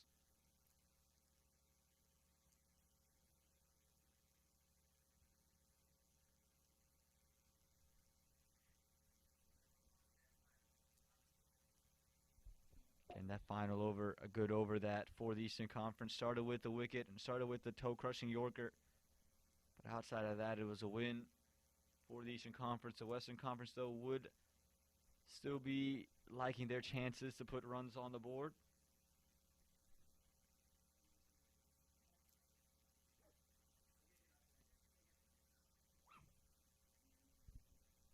And the final score, we're just getting word, is 98 here. Again, just preemptive at the moment. We'll get confirmation as we go later. But again, 98. The biggest score we've seen here on Moosa Stadium. We'll run through the batting and bowling scorecard just later in that second innings. Again, 98 is what the Eastern Conference were able to put up. The biggest score we've seen at Moosa Stadium here in this Sistar Mortgage USA Cricket Women's National Championship. We'll see if the Western Conference is able to chase it later today in the second innings.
Well, there you see it on your screen as we welcome you back to this Sistar Mortgage USA Cricket Women's National Championship. We're streaming live from Moosa Stadium, courtesy of our streaming sponsor, Smart Choice Houston. 98 runs are on the board for the Eastern Conference. Again, if you look at the scorecard, Disha Dhingra at 25 from 41, Mitali Partwardhan 19 from 39. They had a good opening partnership. Alicia Fernando was 5 off of 7. Dharnam Chopra 17 from 20, not out. Ritu Singh 14 from 13, hit a boundary as well. And Jessica Willantagamu 2 off 2. And then with the ball, the West, they showed good promise. And we'll get to that scorecard in a bit. It's Moksha Chaudhary getting things going for the Eastern Conference. The two bats in the middle, Snigdha Paul and Chetna Prasad, two very young cricketers for this USA women's side. Sahani Tadani with the ball in hand, 2 overs, had a maiden and gave up 2 runs. This is also her birthday. Happy birthday to Sahani Tadani. Indeed, a very sweet 16 for her. Snigdha Paul, who you just saw play that shot, 3 overs, 18 runs and a wicket to her name. Trisha Bhima, 1 over 3 runs. Isani Vagela, 1 over 5 runs. Usma Iftihar, 4 overs, 14 runs. Priti Iyengar, 4 overs, 20 runs, 2 wickets. Sugita Chandreskar, 3 overs, 25 runs. And Sayuni, 2 overs, 9 runs, and 1 wicket. As the first runs come on the board for the Western Conference, courtesy of an extra here from Moksha Chaudhary. Again, Moksha had a good day yesterday, primarily played in Game 1. Didn't really do much with the ball in Game 2. Wasn't part of that playing 11. But in Game 1, was impressive up top. 3 overs, 11 runs. Again, it's what she can do with that nip away from the left-hander. Part of the women's national team here in the USA.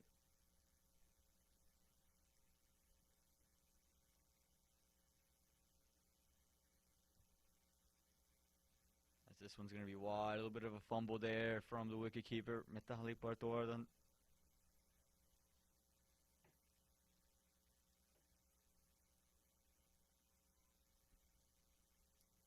And I think what we saw the pace bowlers do that brought them a lot of success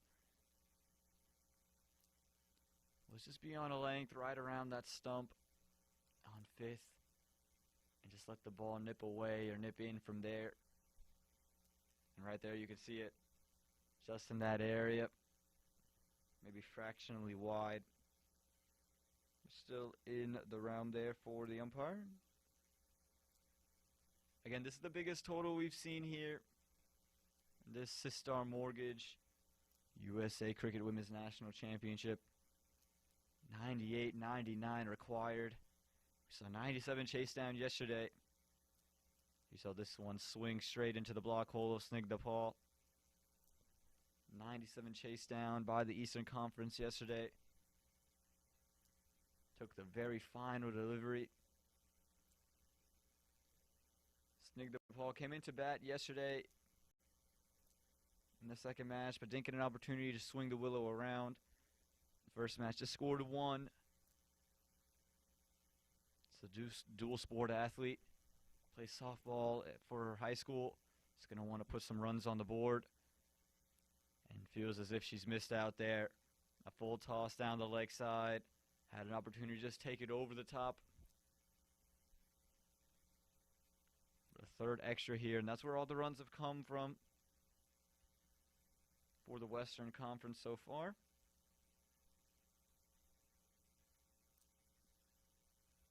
Again, 3 in this first over. We saw from the Western Conference, 4 from the first 8. As this one's right on off stump. A great way to end this first over for the Eastern Conference. 3 without loss.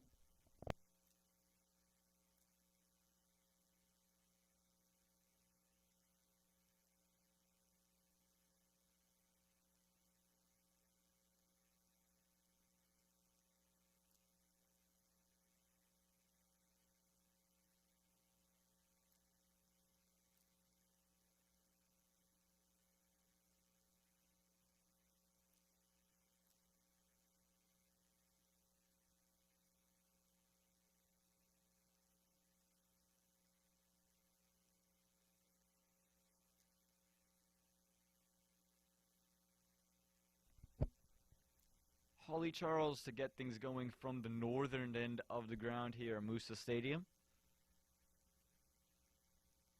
And Chetna Prasad to see her first look at the strike. Didn't play in match number 1, but in match number 2 was 24 from 38.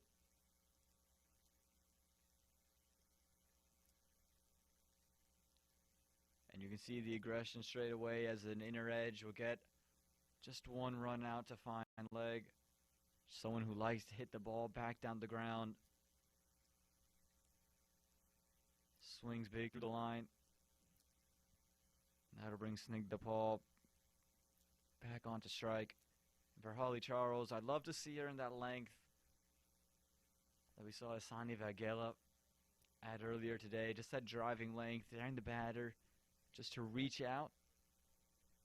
And again, with the angle pushing across the left-hander, I like the move of having that second slip there. Just if Snigdha Paul plays a big drive. And you can see the ploy, that one just being a little short there from Holly Charles, but wants to be on a length, use her height to get a little extra bounce. And just push it across that left-hander, see if she can find the outside edge of Snigdha Paul, who is still yet to get off the mark. This one on the pads, full and straight. It's a good delivery that from Holly Charles.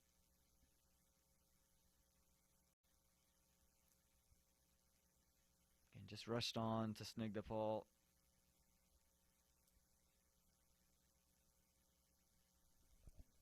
Holly bowling yesterday for the Eastern Conference, and in her 2 overs just gave up 7 runs. This one pushed across the left-hander, but a touch over-pitched and helped into the covers. Going to be at least 2 runs. Could run away to the boundary, and it will do just that. 4 runs there for the Western Conference, courtesy of Snigdha Paul. Again, that one just a touch over-pitched and just helped into the covers. 4 runs for the Western Conference, and the first boundary on the board for Snigdha Paul. Just getting ready to say, Holly Charles and her 2 overs yesterday just gave up 7 runs. Nearly had a wicket of her own.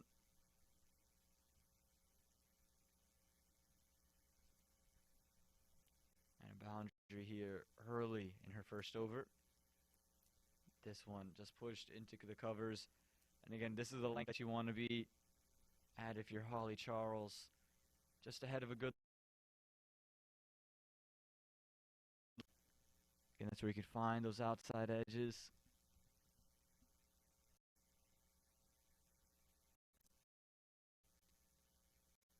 This time back of a length, but hit straight to short cover.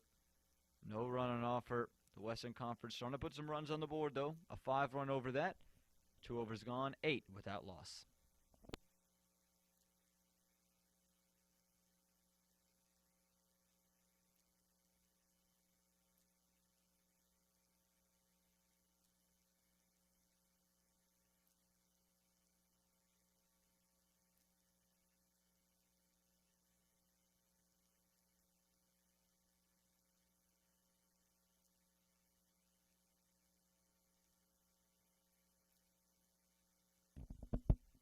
Moksha Chaudhary to continue into her second over now. First one just went for 3 runs. It was just 3 wide, so no runs off the bat yet. And another extra to start this over off. You can see Moksha Chaudhary just gets that angle to shift back into the right-hander. Just starting a bit too straight. Again, similar to Trisha Bhima. She can start that one on 5th stump. With her angle, that off stump just comes into question. That time, I think, just push it out a bit too wide. Again, not wide. But she would just like to operate a little bit straighter. Chetna Prasad, again, someone who likes to drive back down the ground. Very eager to swing her hands through the line. Swings her hands through this delivery. It's chipped up, but it's over the top of the infield. It's racing away on this quick outfield. It's just going to end up short of the boundary rope. Just be 2 runs to Chetna Prasad, but again, you give her anything full with a chance to swing her hands through, she will do just that. That one just sliced over the top. You can see the captain, Gitika Kodali, going to keep long on out and bring in that deep fine. Yesterday for the Eastern Conference, we saw pretty consistently for the Pacers, the 2 fielders out, a deep third and a deep fine. This time the deep fine comes in. Much straighter. That's a brilliant delivery. That's where you want to operate if you're Moksha Chowdhury. Just daring Chetna Prasad to reach out. Again, just take a look at this. This one just looked like it held its line all the way through. Again, dare Chetna Prasad to reach out closer to stumps 2. This time going to be wide, and again, just trying to show a little bit of the outswinger with the fine leg inside the ring.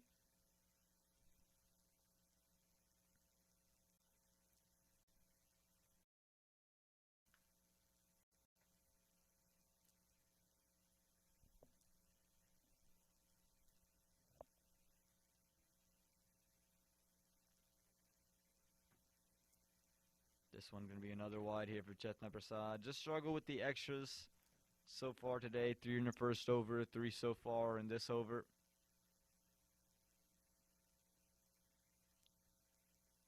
Get to go, Dali. Just trying to reassure her bowler. Just reset, refocus.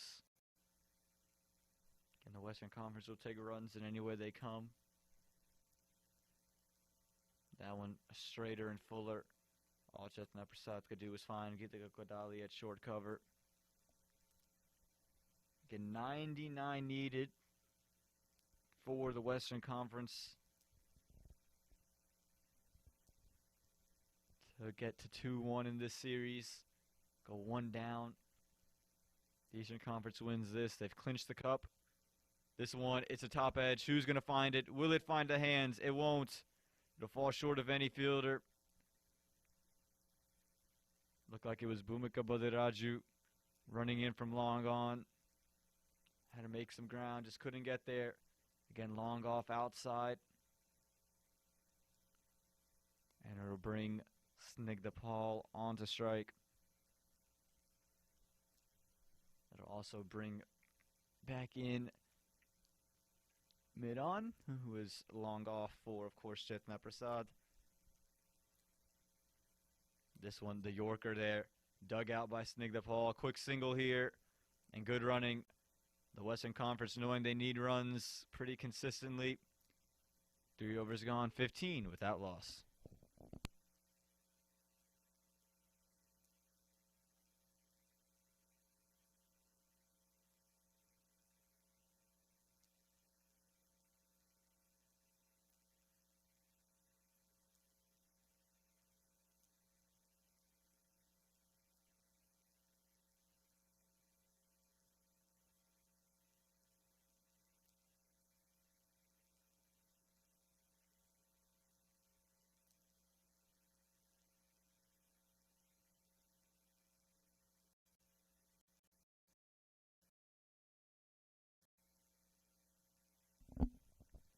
Holly Charles to come back from the north end. Bowled her second over. Sweep recover taken out along with the third man for Snigdha Paul. Still that second. This one right over the top of off stump. Just fine short cover. The captain Gitika Kodali. Again, Snigdha Paul off to a better start. And was dismissed from her 7th delivery. Just scored 1 run in her first go around with the bat. Didn't get a chance to face the delivery in her second. Here opening the batting. Trying to make the most out of it. This one not wide enough. And going to be a run out as well. Both Chetna Prasad and Snigdha Paul. We're both ball watching. Snigdha Paul was off in a hurry, and Chetna Prasad never look at this. Both just looking at the ball. Geetika Kodali, good one-handed stop. And all she had to do was get it into the gloves of Mitali Partwardhan, and that's going to be the end of Snigdha Paul. Again, we've seen this a couple of times in mix-ups, leading to unfortunate run-outs, and this, again, another unfortunate run-out for Snigdha Paul. Starting to get into some rhythm, but as soon as she gets into it, she has to go 15 for the loss of 1 now, or the Western Conference.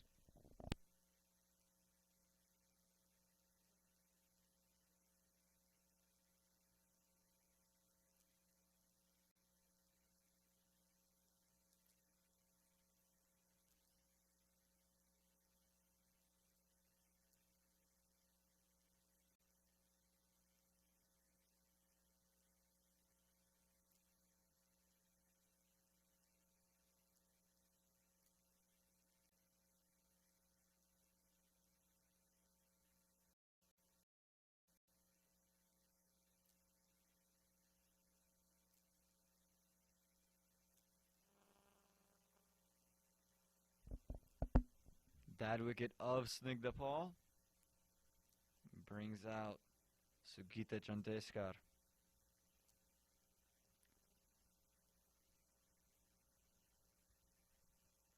Sugita, of course, bowled some leg spin today, but is more known for what she can do with the bat. Part of the USA national women's team, the senior team.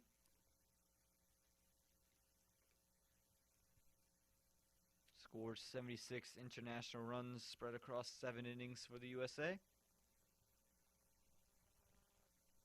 And her team's going to need her more than ever here, chasing a score here that is the highest that we've seen in Moosa Stadium. And this Sistar Mortgage USA Cricket Women's National Championship.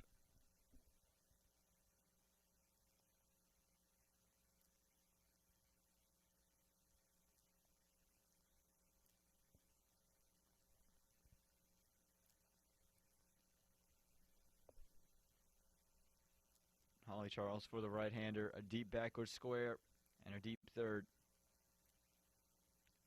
And starts square away on that off stump.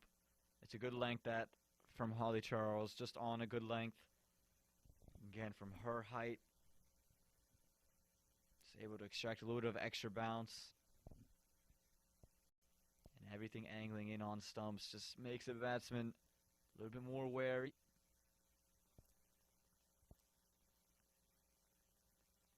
This time goes Fuller, just hugging that wide line. Again, Holly Charles just mixing it up to the batters.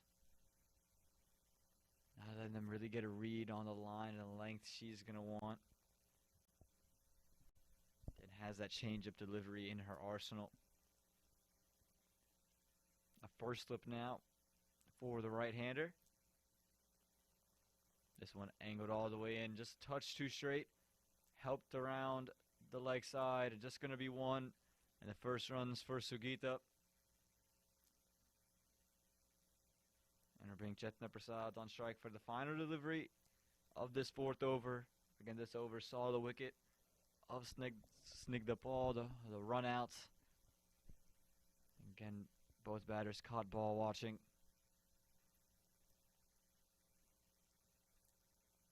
And for Chetna Prasad, they've taken out the long off, put them in the deep, and of course brought in that deep backward square.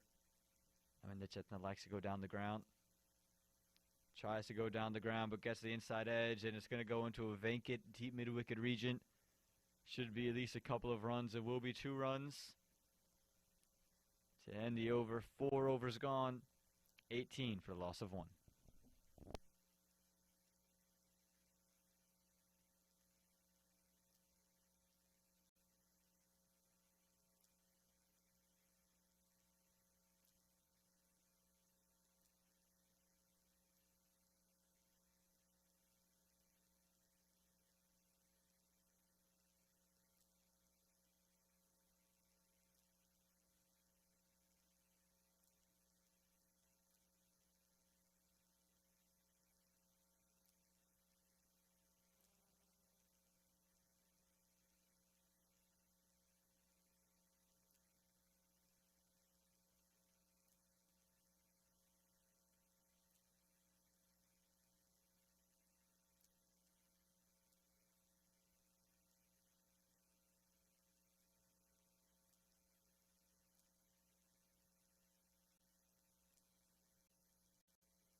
Welcome back here to the Sistar Mortgage USA Cricket Women's National Championship.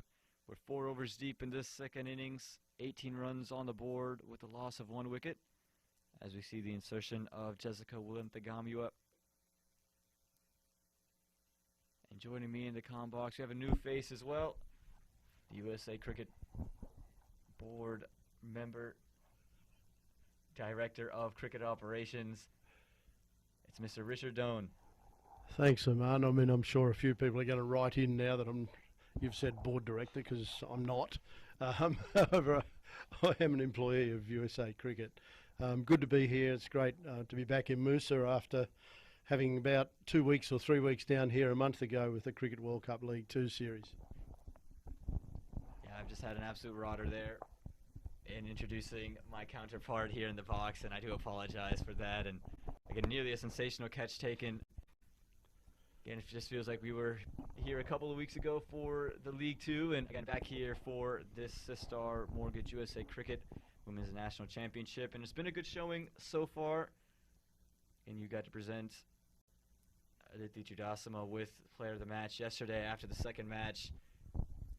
How impressive you been with, the way the women have just put on a performance so far today? Yeah, look, they've been great. I mean, it's good to see the enthusiasm in particular of all of the girls. I mean, that's one of the really positive things, around women's cricket in this country. There's just an enthusiasm and excitement and a real desire to do better. Again, exciting times for these women here aspiring to play for the USA women's team, whether senior level or the under-19 level. The Global T20 qualifiers coming up in September. A week from now, we'll see the USA women's under-19 team take on the West Indies under-19. That was just announced yesterday in Fort Lauderdale. Again, exciting times for any of these women's cricketers to try and just make this USA team and play at a very high level. Absolutely. I mean, the under-19s Cricket World Cup next year, the first under-19 World Cup that's ever been played for women. So to be involved in that is just a huge bonus. And, given the number of young girls that are playing the game here and the number that we have, in this national championship and in the women's national team, these are just all experiences that are going to help them grow over time. Yeah, absolutely. Again, this pathway program, fairly new in its phase, and how exciting is it for you to see, a lot of women participating in the pathways and, again, gaining this ability to play on a national stage for the USA? Yeah, look, I mean, we've made a lot of effort. You should say that it's an award-winning program, our inter-regionals, won the ICC Americas, one of the development initiatives last year, and thanks so much to Julie Abbott in particular and Jamie Lloyd, who put so much time into getting that done. And we're in the second year of that inter-regionals now.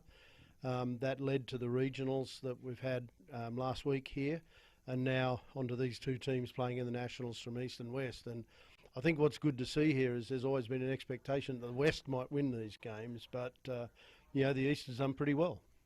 Yeah, they're 2 up so far in this series and looking to go 3 up today. There's 4 matches to be played total, so the Western Conference would have to win both of these to get their hands back on that cup and have a shared trophy, as you see Ritu Singh being brought in to bowl. Again, a lot of these young women, especially part of the under-19 teams, have just picked up cricket maybe in the past couple of years. To see their development so quickly, how exciting is that for just the future of USA women's cricket as we talk about more girls coming through the pipeline? Well, there's a wicket right here. This one went straight through. The defensive to Chetna Prasad, Ritu Singh, one of the brightest young stars in USA cricket, plays in the St. Louis, Missouri area, and she picks up wicket number 1, gets one to angle all the way back in, and that'll be the end of Chetna Prasad, the Western Conference. They're 20 for the loss of 2 now. Yeah, that was a really nice delivery. It actually drifted away a little bit from the bat, and she reached for it, and it came back through the gate. So, really, really well bowled. Again, one of the few pace bowlers you'll see bowl with the hat on. And right there, as you said, just drifted it a bit away and just nipped all the way back in. Not really much Chetna Prasad could do with that delivery.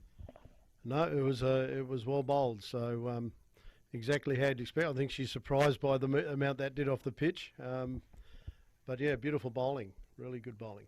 And as I was saying earlier, we've seen a lot of these young women pick up cricket in the past couple of years, and to see their development has to be exciting for, again, what the future holds for USA women's cricket.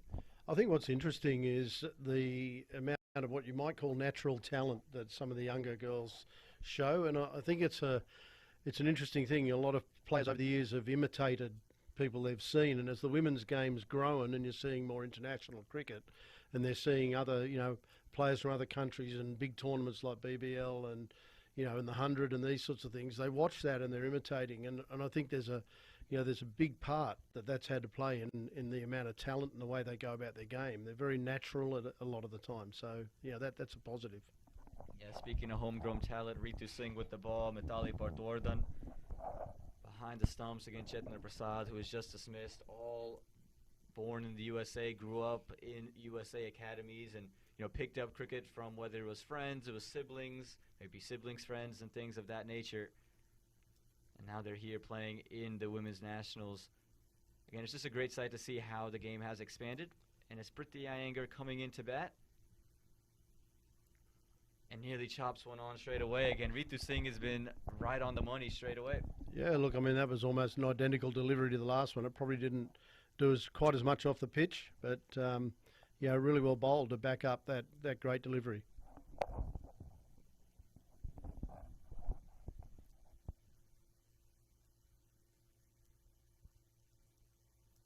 And this one finds the stumps. Ritu Singh, she's been on it, just getting the batters to reach out and going through the gates, and Priti Iyengar has to go without scoring a run. Again, Ritu Singh has just turned this whole game around and, again, has come in right on the money, and she's found the top of off 2 times in the over. There's almost nothing you can say about that one because I just said it for the last 2 balls, but here it is again, and you'll see that sort of gentle drift away, and then there's that movement back off the pitch. Really well bowled. I think an inside edge perhaps on that, but well bowled and beautifully thrown up there, tempting the batsman to play. Again, just tempting Priti Iyengar into that big drive, and some 3 deliveries. Ritu Singh, a dream start for her, and it'll bring out the captain of the USA women's national side, Sindhu Sriharsha. And my turn to make an apology there. I said a bad word. I should have said batter, in appreciation of the way the game's moved and the importance of obviously women's cricket in the future. Again, a lot of nuances in the games, and again, the women's game have just taken the game to another level, you would say, again, in just all phases of it. It's great to see the expansion of it here in the USA. Still nowhere to go. Again, a good start here for Ritu Singh.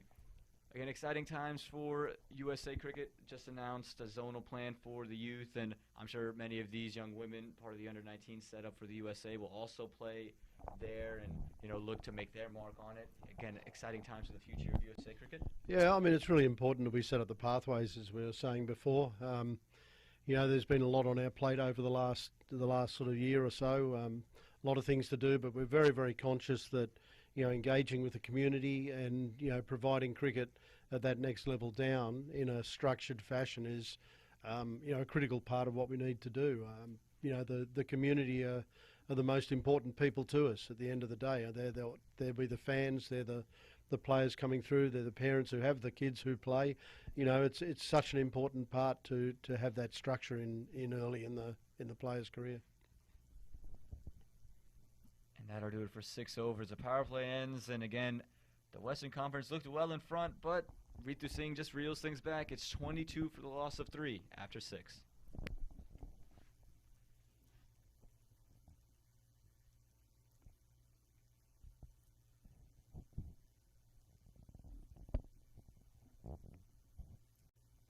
It looks like it'll be Jessica Wilanthagamua to continue here, the left-hander. Again, in the regional tournament, 6 for 6 in a match was really fantastic, and again, another promising young prospect for the USA.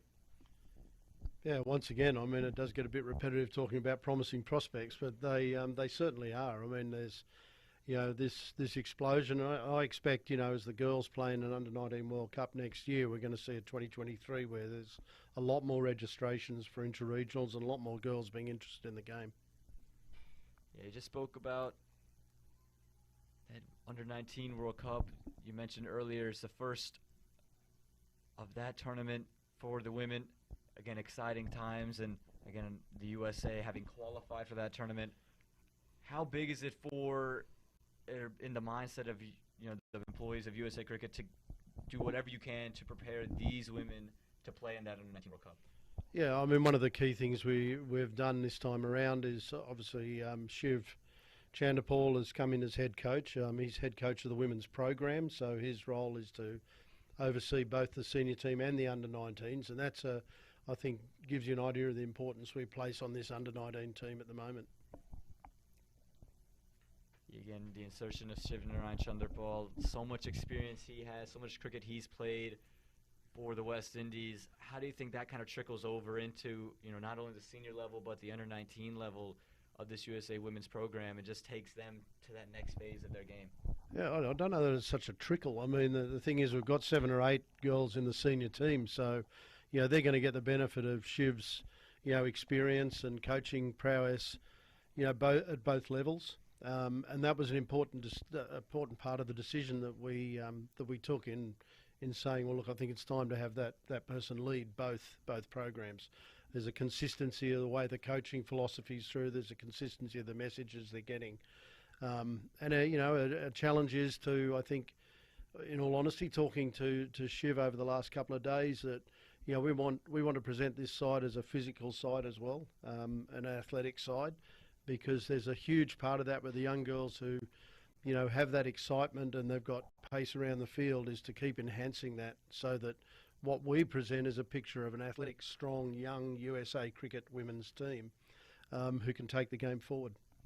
Yeah, we heard Bert Cockley yesterday talking about his plans and what he's looking to do with all these young women and take them to the next level in terms of the physical nature of the game. Actually went in for a run on the treadmill of the hotel and saw him working with some of the players. And again, it's always good to see you want to present that physical side. And again, as you go to a World Cup where you face, the West Indies and the Indian teams who have, maybe some of the most imposing female cricketers in all the world, to have that on your own side is always a big deal. Yeah, and it's one of the aspects of the program, both men's and women's, that we haven't built as much as perhaps we'd like to at this point in time. But, we've got a lot of expertise around the country in areas like fielding, areas like power hitting. And for those people who might have answered that quiz, I mean, there's a guy here who's actually preparing the pitch now, so he's added another one, which is Julian Fountain. I believe you're going to hear a little bit more from him tomorrow, but been around the world of cricket and been involved in baseball, done a lot of stuff around, the techniques of fielding and throwing and, how to position yourselves and all the rest of it. So, we need to start introducing that sort of experience into our programs and start, improving not just technically, but, and as we said before, in the physical part of the game. Yes, 7 overs gone now, 27 for the loss of 3 for the Western Conference as Ritu Singh comes back into the attack.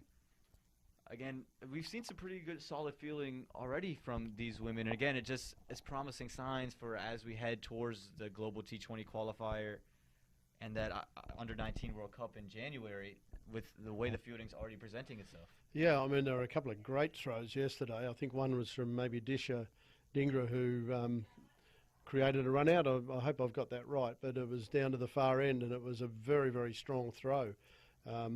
I was tempted to think back to someone else whose name started with 2 Ds, which is Deandra Dotton, who was a former javelin player with a javeliner, whatever you call them, a javelin thrower in the West Indies who played cricket, and I had the pleasure of seeing her in around 2008 at a training camp in Barbados. And the first fielding drill we did was with a guy named Roland Butcher. And Roland was standing there ready to catch the ball, and he did not expect what was going to come to him. It was like mighty quick. And yesterday we saw a couple of great throws, a lot of power in the throws. And, that's the sort of thing you really want to see.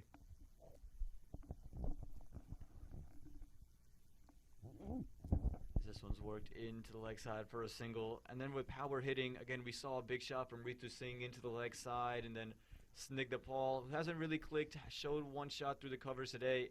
But, comes from a softball background, plays for a high school, and again, with the power that these ladies already have, it's positive signs for the USA women's team as they again continue to head towards these bigger and bigger milestones. Yeah, and I mean that's the big thing you see in the change in women's cricket. I mean, I've been around for a little bit too long maybe, but there was a time where I think the coaching around women's cricket was to do a lot with technique and being correct. And then that changed, probably going back a few years, 15 years or so, where people started to realise that, the way to coach in this is to start to teach them to hit the ball, but not just to hit it, but to hit it to various locations in the outfield. So you might have a cone at deep mid off, one at deep mid on, one at cover,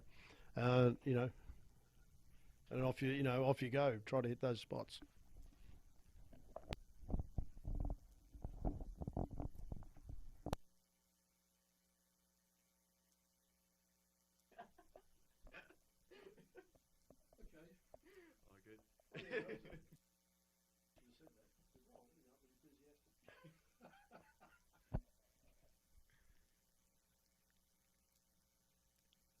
Again, hitting in various parts of the ground. You mentioned Disha Dhingra earlier. Really like that cover region of the ground. We saw her yesterday hit a 4 over the top of covers. And again, to see these women accessing those parts of the grounds, playing shots in to out, it just shows the technique coupling with the power and that change in coaching women's cricket, and like you said, in the last 15 years.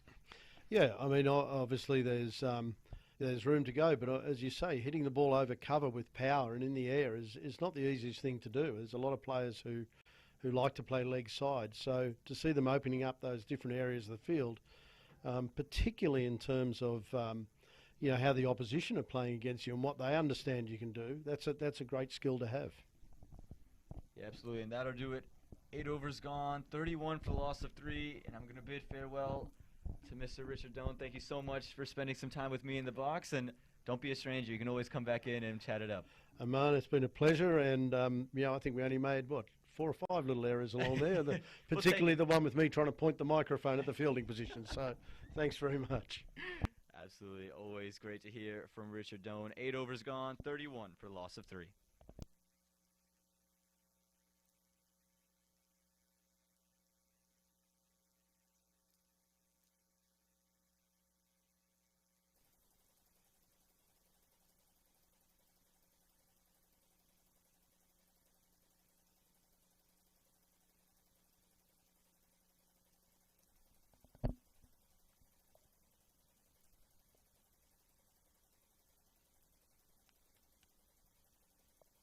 .68 from 12. That's the equation for the Western Conference as Jessica William-Tagamua continues her spell. Get impressive 6 for 6 in the regional tournament. It's Sindhu Harsha and Sugita Chandrasekhar, the two batters in the middle. As this one pushed just straight to short mid-wicket. And Jessica's kept things tight, she's kept it full, kept it straight. Also gone to that length, but again, not giving room to Sindhu, the U.S. captain. Again, in the Western Conference, will need them, need her to have a big innings today as they take another quick single.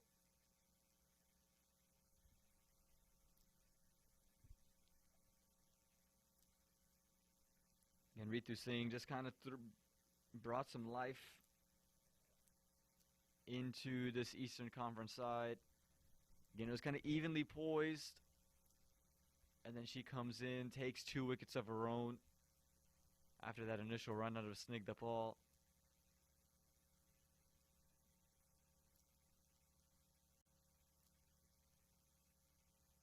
And you can see it here from Jessica. She's not doing anything fancy, not trying to swing the ball a long ways away, trying to bowl these incredible Yorkers. Just sticking to what has worked here at Moosa Stadium. On a length, she gets some nip in and away. Hard to put away so far. That time goes for the Yorker. Again, has mixed it up well, never allowed the batters to get settled.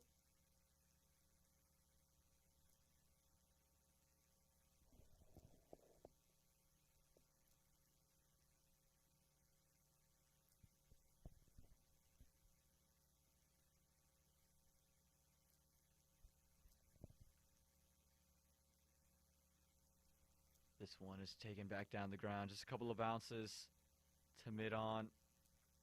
And you can see the Western Conference knowing they're going to need some aggression. 9 overs gone, 34 for the loss of 3.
And this means spin will be brought into the attack in the form of Bhumika Badiraju. Pulling in to Sugita. This one staying low and coming well a ways in. Single to start off. Bhumika's over. Bhumika just played one match yesterday. Bowled 4 overs for 10 runs. Took 2 wickets as well. It was really sensational. And you can see there's turn on offer in this wicket.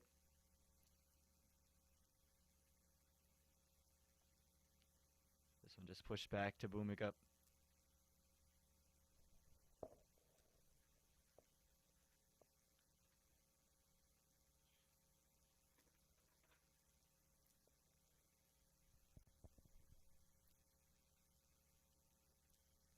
This one spun a long ways back. You can see where that one pitched. Nearly at the wide line. And you see a smile on the face of Sindhu Sriharsha.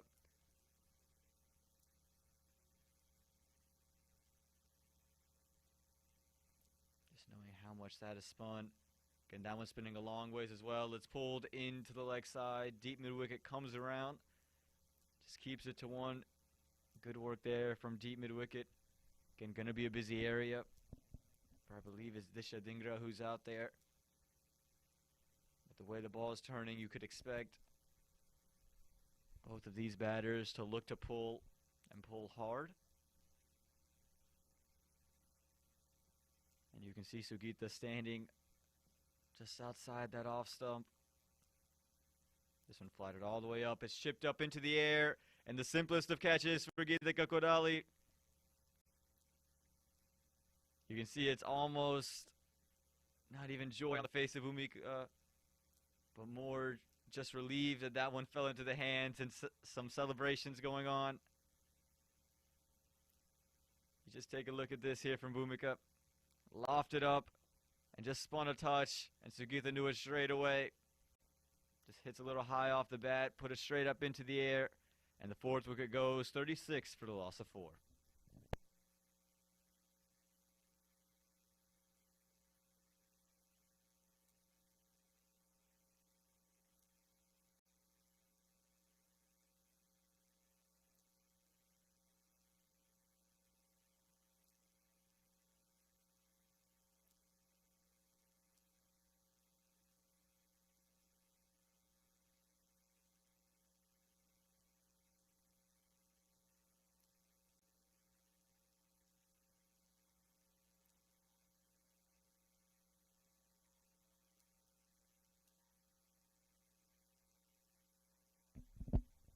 That'll bring out Asani Vaghela. Again, Asani today was able to go and perform with the ball.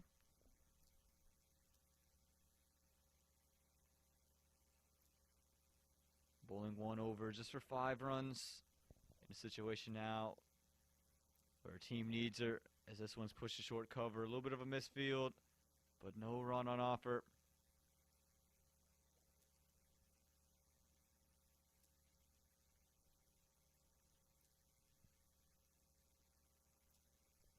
Sani Vagela hasn't got a lot of look with the bat. Came in the middle order in match number 1. Scored 8 off 13.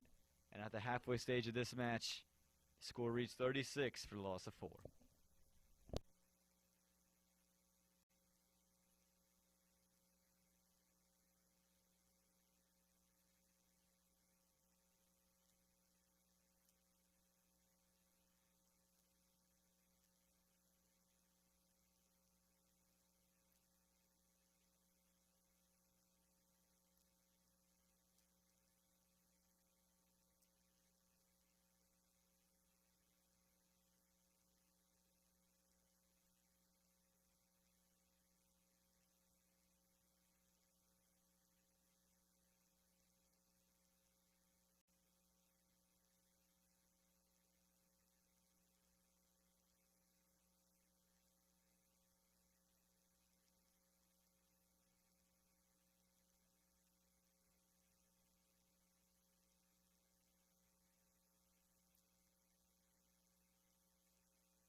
And it'll be Disha Dhingra coming in the attack.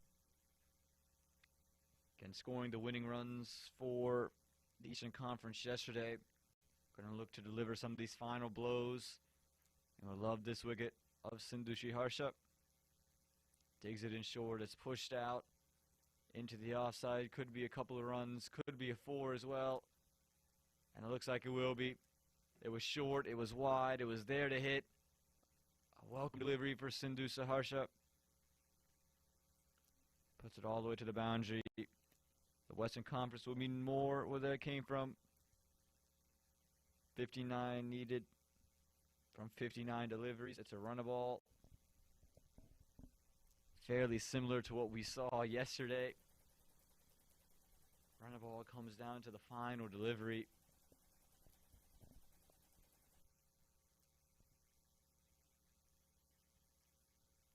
As this one is a better delivery, this from Disha. A little bit of a wayward throw there. Just gets a little bit high.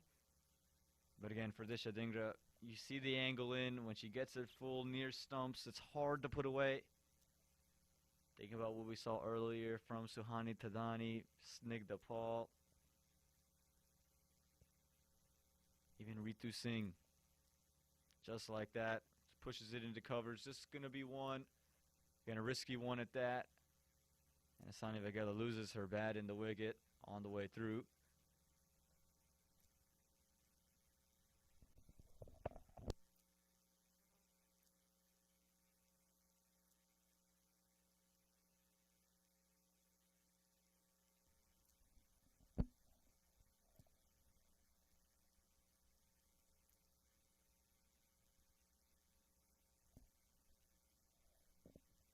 And Disha finding her length now. And did in her first 2 matches dig the delivery short. This one goes very full, right on that Yorker length. And again, she's made it a point of emphasis today to get much fuller and let the ball nip around.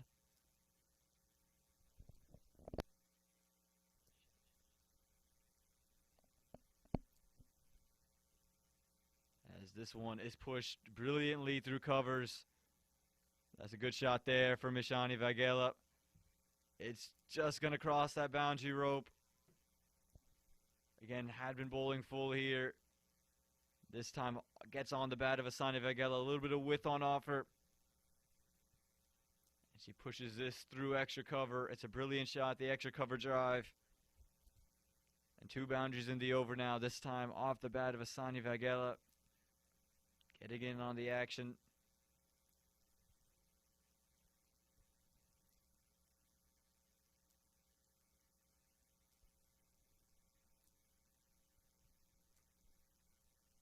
That's prompted sweeper cover to go out. Again, we moved into an extra position.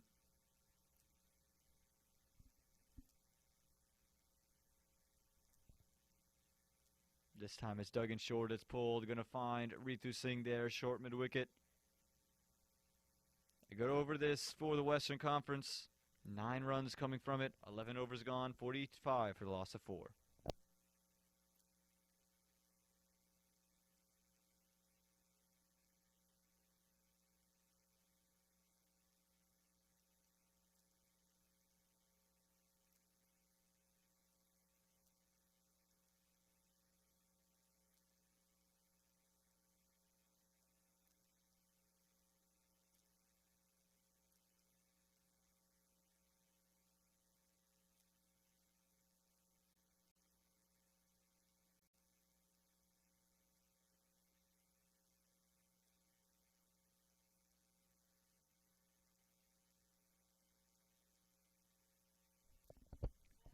Bhumika Badiraju.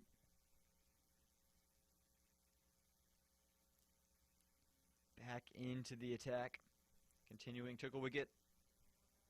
Just gave up 2 runs from her first over. Again, you can see offing up. That good flight there. Just trying to entice the batter to swing hard across the line and just open up stumps.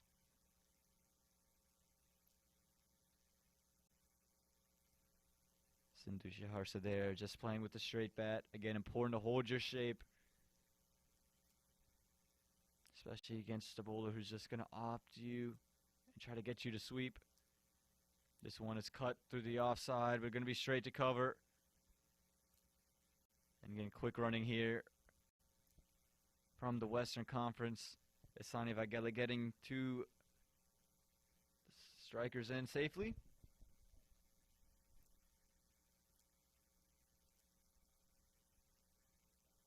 And Brinley hit a 4 through extra cover in the previous over. He's made a 54 from 54 coming into the over. 53 from 52 now. This one just pushed into the leg side. Again, don't want to have an abundance of dot balls, and that's why Bhumika Badiraj is being brought in. Just trying to tighten the screws at the moment, put some pressure on the... This one very short. And was it 2 bounces before it got to Asani Vagela? Looks like it was just 1. And we've seen a couple areas where it might just stay low.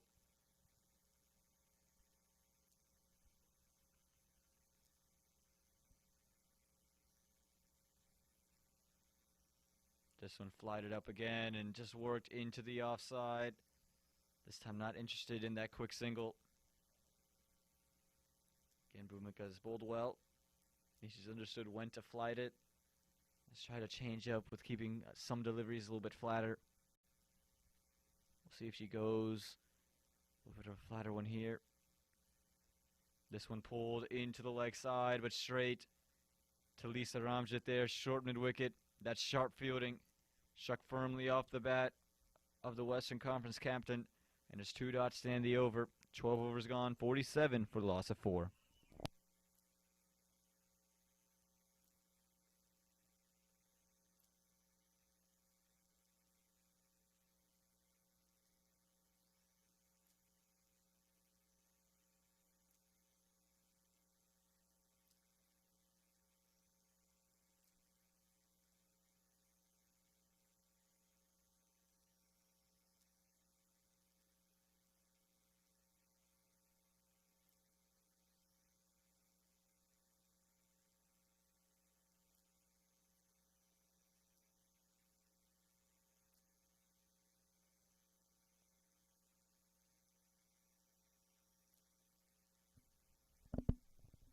Over's gone. 47 runs on the board. And as Disha Dhingra to bowl their second over.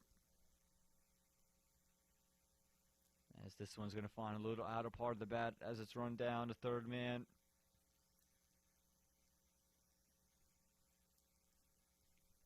Again, for the Western Conference, important to take things deep. 51 from 47 now. And again, we saw a position where the Eastern Conference just took the game deep, put a lot of pressure on the Western Conference, and they were able to get over the line yesterday. And a magnificent chase. Again, we could be in store for another one of those. The Western Conference would hope it'd come off the bat of their captain in the middle, who just runs it to third man. Again, a single always open there. Anytime with on offer, you're going to see them just look to run it down to third man. With a deep extra cover and a long on. Along with that third man out in the deep. And if they get with, they're just going to try to run it to third. Gets with, tries to lift it over the top of cover and does, and it's away from the wide mid-off fielder as well. That one's running towards the boundary, not going to quite get there. But they get a couple of runs. It's a good shot that from Isani Vagela. Again, we've seen her play through covers already today. That time just lifts it over the top of the short cover fielder away from the mid-off. Gets it to be 2 runs down the ground, an important 2 runs. This one right on middle stump is tucked into the leg side, but straight to short mid-wicket. Good change up here from Disha Dhingra. Understanding that Vagela is liking the width, is looking to play over covers, much like herself. So keeping it straighter on stumps, not letting her access that region. And you can see now mid-off going back into a long off position. Again, for Isani Vagela, the single is now there. He goes and pushes this one at point, but no run on offer. Again, good work from the captain, Geetika Kodali back at backward point. And Disha Dhingra also pulling the length there too, not allowing Isani Vagela to drive it straight back down the ground.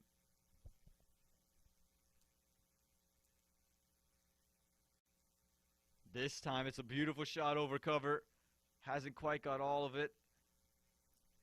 But it is going to be a couple of more runs. Again, it's an area of strength there for Isani Vagela. Just look to take that one over the top of a conventional cover. Sliced it just a bit. Got over the infield, a couple of bounces. Ends up being 2 more. And at the end of 13, 53 for the loss of 4.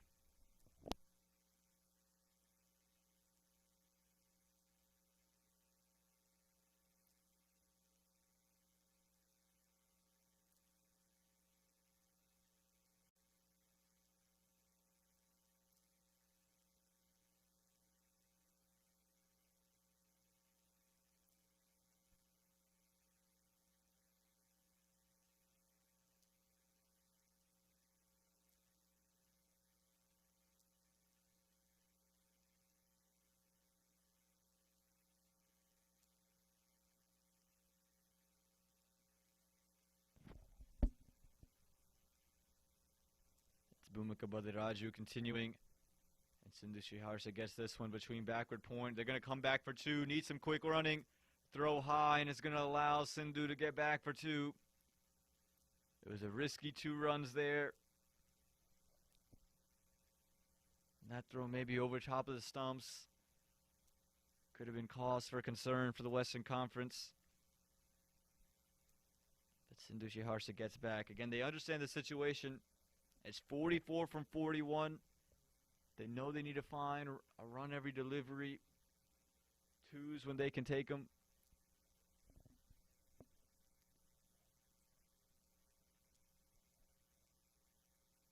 This one's pulled into the leg side, away from mid-wicket. Going to be at least 2 more runs. This is good batting from the USA national captain. Just accessing the scoring areas of the ground.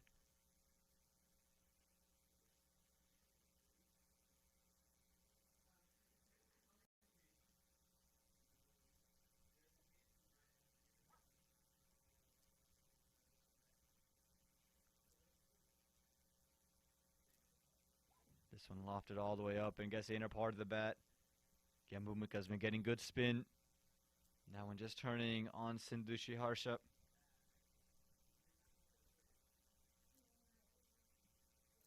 Makes it 42 from 39.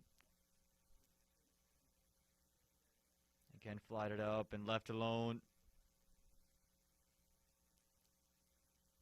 And they've turned to Bhumika in this situation because of how she can tighten the screws, keep things tight.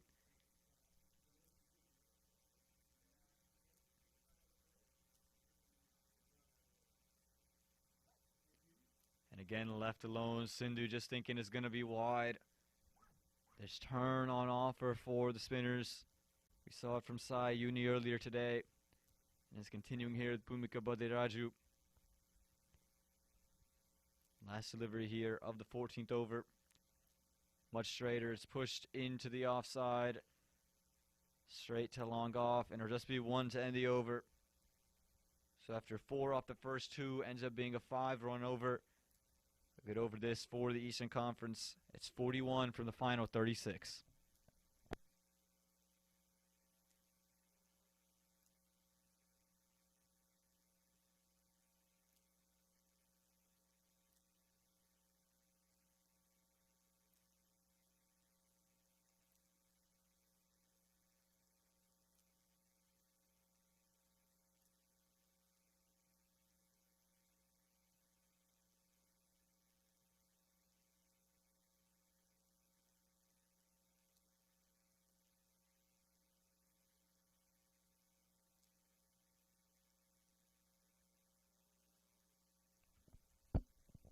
And seeing the success of the off Raju, we get to see another off spinner inserted into the attack, this time in the form of Dharnam Chopra.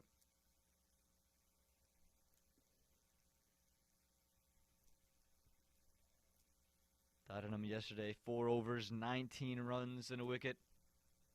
Was very smart with her bowling, mixed it up well, offered loop. Also had some deliveries that just come a little quicker. And for her, she's got a long on, a deep mid-wicket, a deep third man. As this one spun in and just tucked into third man.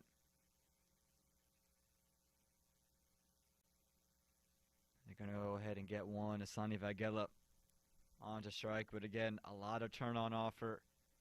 Dangerous to try to run things down from stumps. Again, that one was touched away from middle stump there. Third man's inside the ring. It's just that deep mid-wicket and a long on. No extra cover. Out in the deep for Sani Vagela. And this one's hit straight back down the ground. Has she picked out long on? No, it's just going to be one bounce to her. And just one run. Again, the Western Conference. You're going to need to find runs any way they can get it. Take the game deep. It's 39 from 34 now.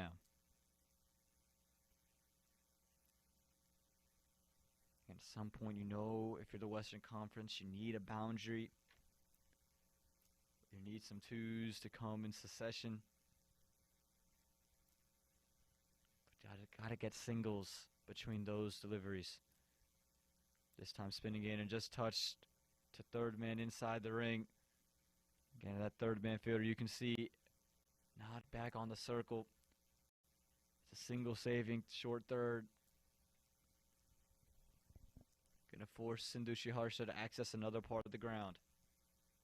Tries to do so, and she has no run taken. A little bit of confusion, a little bit of hesitancy from the two batters in the middle. And another dot ball. Again, Dharnam Chopra, smart. This one quicker, and I think it's going to be a wide. No. I think they're saying the movement from Sindushi Harsha, because she's moved over, it's passed below the bat.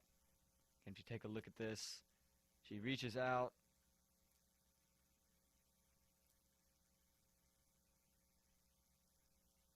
It's a dot ball nonetheless there. One delivery left here in this 15th. Another good delivery from Dharnam Chopra. That ends a great over for the Eastern Conference. 15 overs gone, 60 runs on the board, 4 wickets down. That means it's 39 from the final 30 deliveries.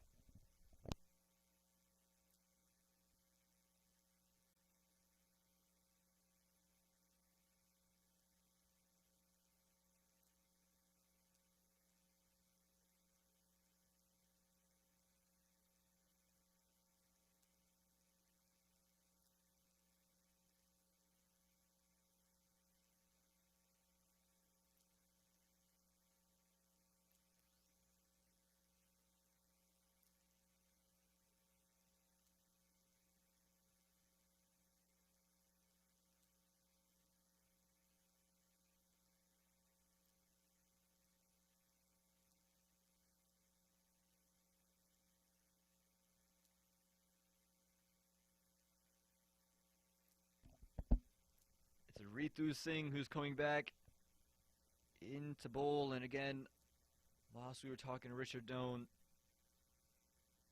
she will 2 absolutely incredible deliveries.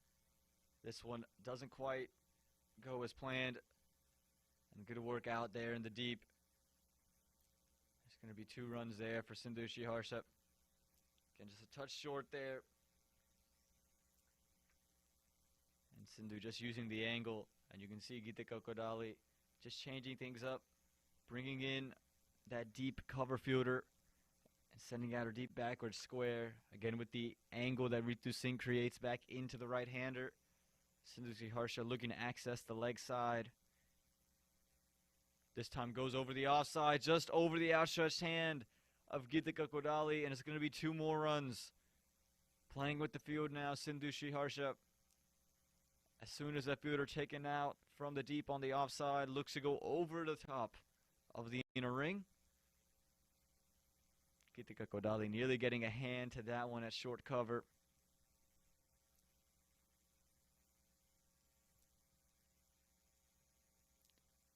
This one flat batted straight back down the ground. And going to be 1 run. A good first 3 deliveries. 3 off the first delivery, 2 from the second. And now a single here will brought Asani Vagela back on the strike.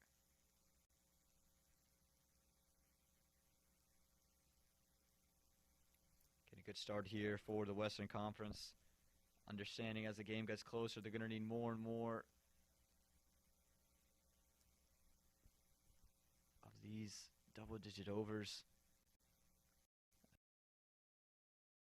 In front of mid-wicket, Disha Dhingra does well. Throw comes in, and they're going to get 2.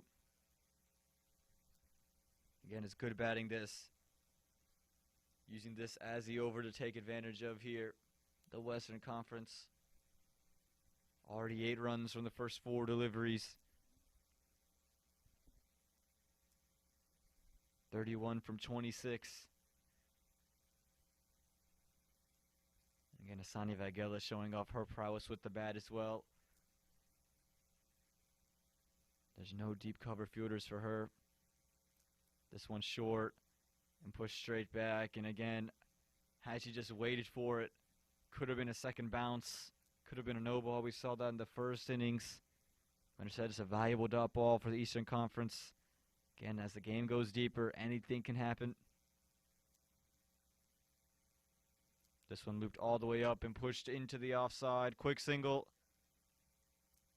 They go ahead and get it. That single to end the over, and Asani Vagela will retain strike. At the end of 16 overs, 69 for the loss of 4. The equation reads 30 from the final 24 deliveries.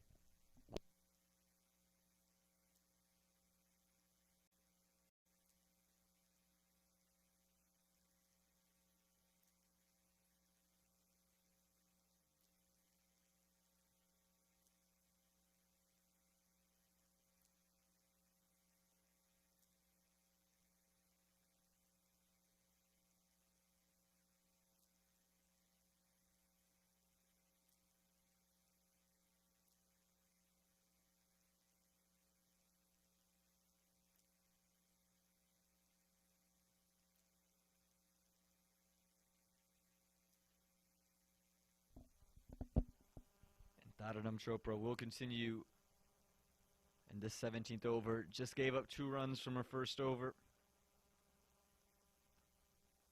Kept mixing things up. It's 30 from the final 24. This is full, it's straight, and it's just pushed to covers again. Just been bowling really well here, Dharnam Chopra. Just like with the bat, just looking to do the simple things right. This one pushed into the leg side and straight into the hands. That fielder there at short mid-wicket. It's Geetika Kodali who's taking the catch of Asani Vaghela. Dharnam Chopra goes into the block hole and is rewarded with the wicket. Take a look. Lofted up. It's right in that block hole. And all Asani Vaghela could do was jam it out straight into the hands of Geetika Kodali at short mid-wicket. That 5th wicket goes in the 17th over. 69 for the loss of 5.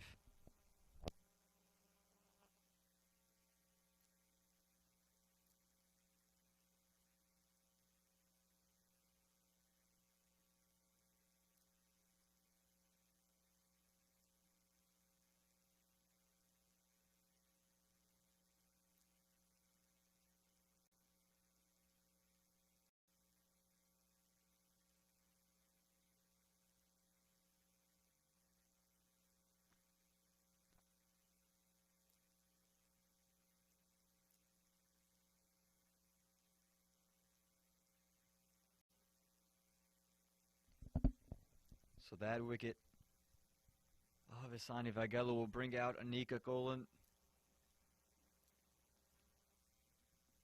Anika Kolan, of course, debuting for the USA in 2021. Has 61 international runs. Needs 30 here. Start off with a dot ball.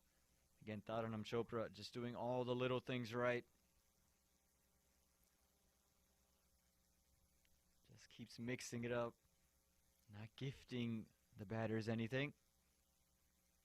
This one again, cut and just going to be cut to covers. Got Anika Kolan's got to find a way to bring her skipper on to strike. It's 30 from 20 now. And a brilliant over this. Could we have a wicket maiden in the 17th? This time it's a full toss, met on the full, straight to backward square. And they get one, and Sindushi Harsha will be on strike for one delivery here in this 17th over. A brilliant over this from Dharnam Chopra. So far, just giving up 1 run, taking a wicket as well. Again, a pressure over. The game could have turned in either direction. It's 29 from 19 now. Came in 30 from 24. And Sindushi Harsha puts this one back down the ground. Just a 1 run. And a direct hit there. She will retain strike. At the end of 17 overs, score 51 for the loss of 5. It's 28 from the final 18 deliveries.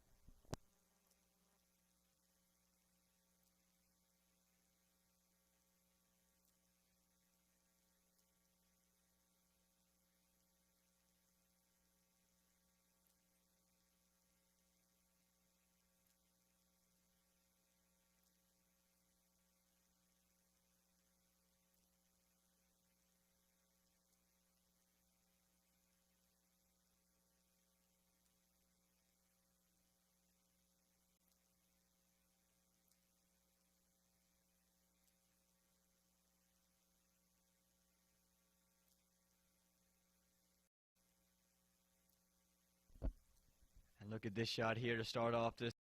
So it's Bhumika Bhadraju who's come in to bowl and finish out her 4th over. Just waited for it, sat on it, able to cut it through covers, and 4 runs there. A big 4 runs for the Western Conference off the bat of their captain. Again, the captain of the USA women's national team. Bhumika Bhadraju, who to this point just gave up 9 runs from her first 3 overs. Has now had a rebound and reset after that boundary to start off this over. Again, much needed. Makes it 24 from 17 now. Deep backward square, deep fine. Sweep recover. This one is pulled into the leg side. Mid wicket comes around. They're going to get two. It's good running. Again, there's a sweep recover. A long off, a long on. That deep mid wicket fielder.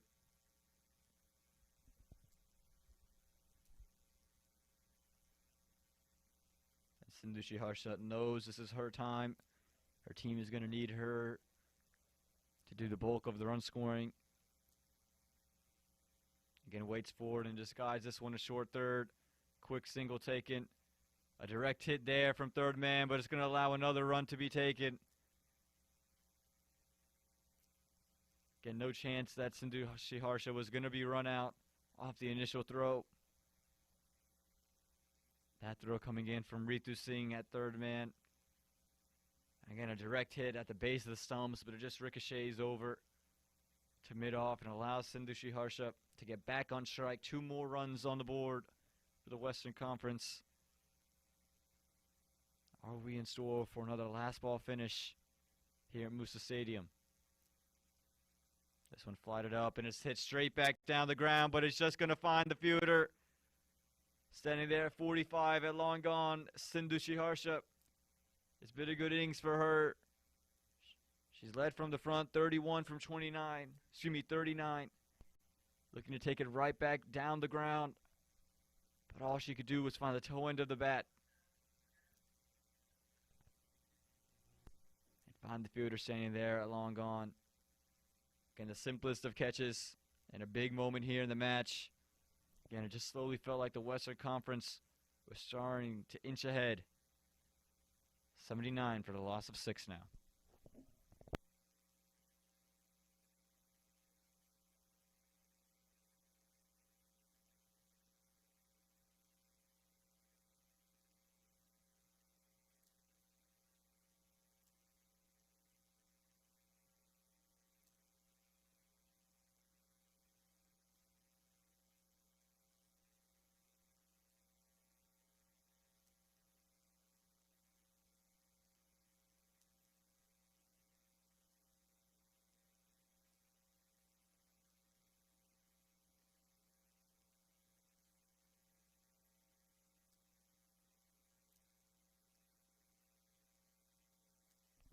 It's Usma Iftihar has come into the middle.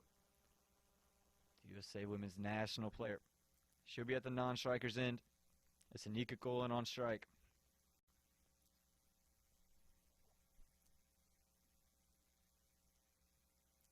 And in her half of the bat here, goes out to fine leg, quick single.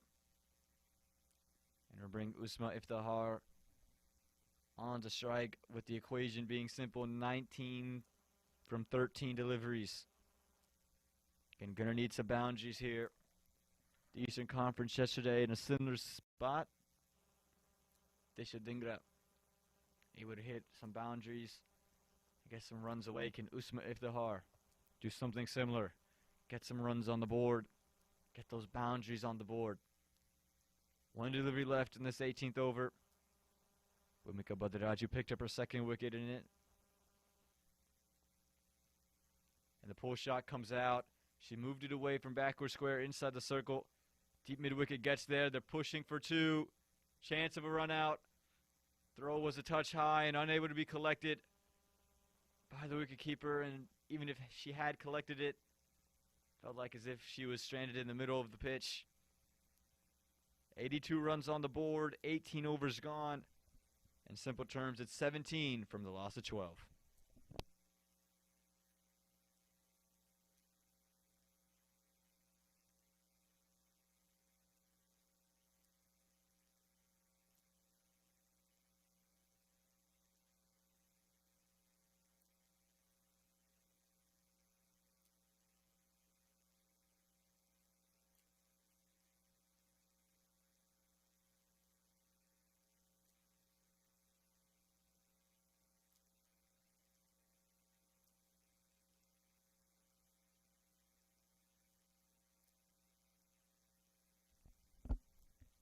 Dharnam Chopra to continue and bowl her third over. Her first two have just gone for 4 runs. She's taken a wicket as well. She'll be bowling into Anika Golan. It's 17 from 12. The Western Conference able to get a single off this first delivery, off a misfield at short cover. And it's Usma Iftihar who's on strike now. Again, Usma had a good day with the ball in her own right. Now it's going to be about what she can do with the bat. They scored 16 international runs.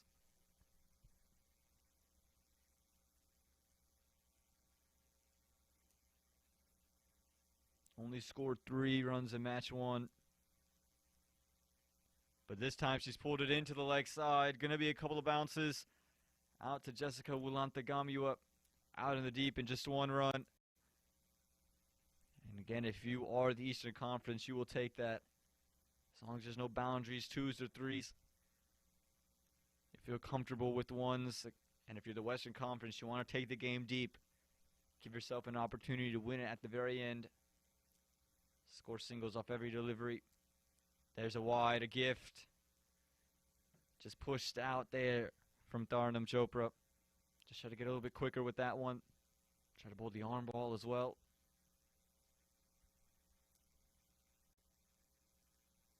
This time it's pulled into the leg side. Going to be straight to long on. And just going to be kept to 1. Again, good work here from the Eastern Conference. Again, if you're the Western Conference, you don't want to throw a wicket away. Don't need to force the 2 here. It's 13 from 9. Again, 1 boundary. Just changes the outlook of this game. And Usma comes straight back down the ground, and Dharnam gets a hand to it. It's good work there from Dharnam. Again, Usma struck that pretty firmly. At least could have been a couple of runs. Ends up being 1. Make it 12 from 8 deliveries now. This one is caught aerial and it's straight to the fielder. Anika Golan just slicing it.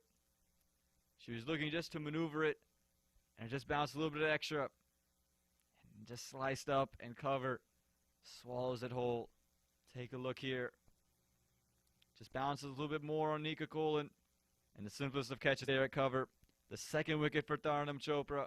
Anika Golan has to go. And the 7th wicket falls for the Western Conference. 87 for the loss of 7.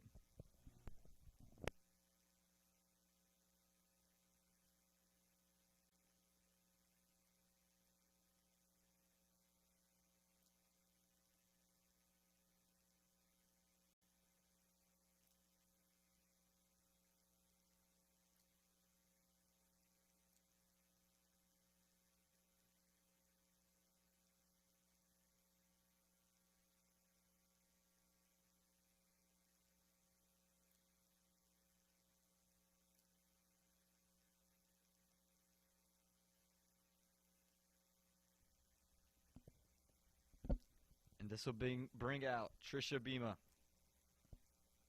Just bowled 1 over today. Again, is going to have to show her prowess with the bat. It's 12 from 7. And at least has to find ways to get singles. And if you're the Western Conference, you almost feel as if you need a boundary just to take a lot of the pressure out of the innings. But here we go. Dharnam Chopra just got up 9 runs, taking 2 wickets. And nearly gets wicket number 3. It's a single to end the 19th over. So that means it'll be 11 from 6 for the Western Conference to claim the win.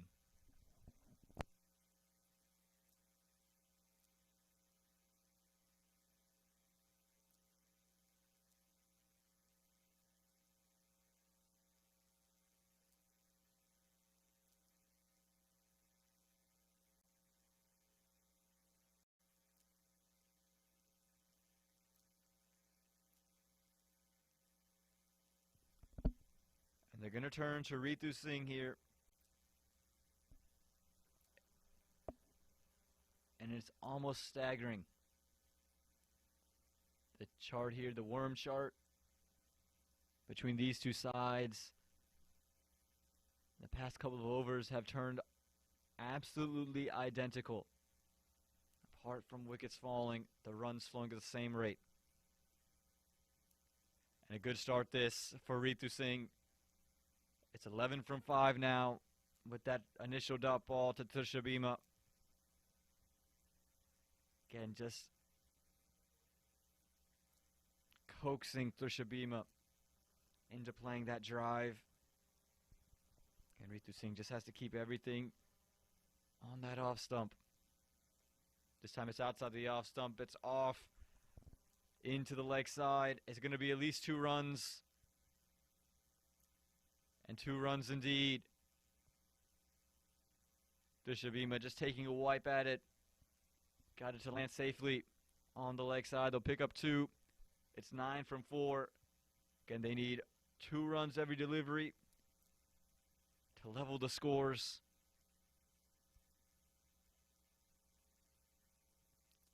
This one again outside the off stump, a vicious wipe.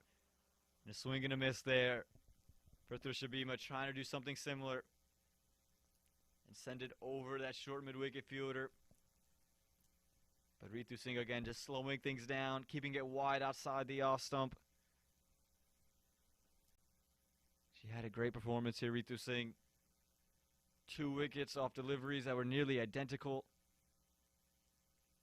Shifting away and then coming back in to the right-hander.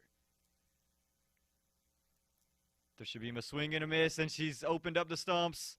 The stumps go. That's wicket number 3 for Ritu. Tushabima this time was standing on off stump, trying to heave it into the leg side. But that miss there. This time just opening up her stumps. And Ritu Singh, similar fashion, goes through the gate. Gets wicket number 3, and the 9th wicket falls here for the Western Conference. Excuse me, the 8th wicket falls. And take a look at this. A little bit quicker. And just missed it altogether. Some of that movement in. Again, standing ahead of her crease on off stump. Swing, a miss. And the stumps go. Ritu gets wicket number 3. Wicket number 8 goes, and that'll bring out birthday girl herself, Suhani Tadani, who has again been given the word from Usma Iftihar to stand on off stump, knowing that Ritu just could push it out to that wide line. It's 9 from the final 2 deliveries. Gonna need at least 1 boundary. This one sits straight up into the air. It's gonna fall safely.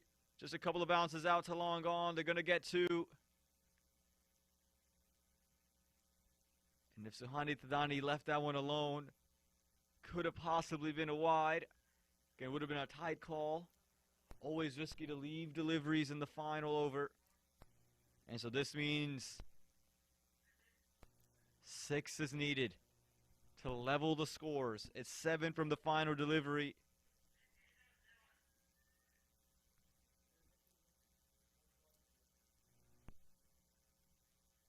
Haven't seen a maximum yet today. Kid Suhani Tadani, who's brand new to the middle. Can she produce a stroke of excellence? Gets bat on ball. It's up in the air, but doesn't have the legs to go over. Just going to be 2 runs. In the Eastern Conference, they're going to get the victory here. They're going to go 3 up on the series. Another thrilling run chase this. The Western Conference just falling 5 runs short.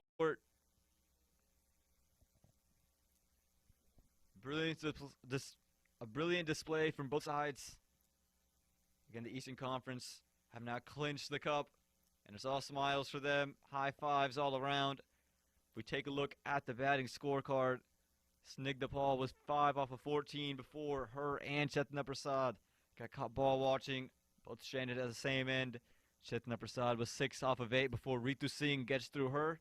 Sangeeta Chandreskar, 11 from 22. Preeti Iyengar, 0 off of 2 again. Another stroke of excellence from Ritu Singh, dismisses her.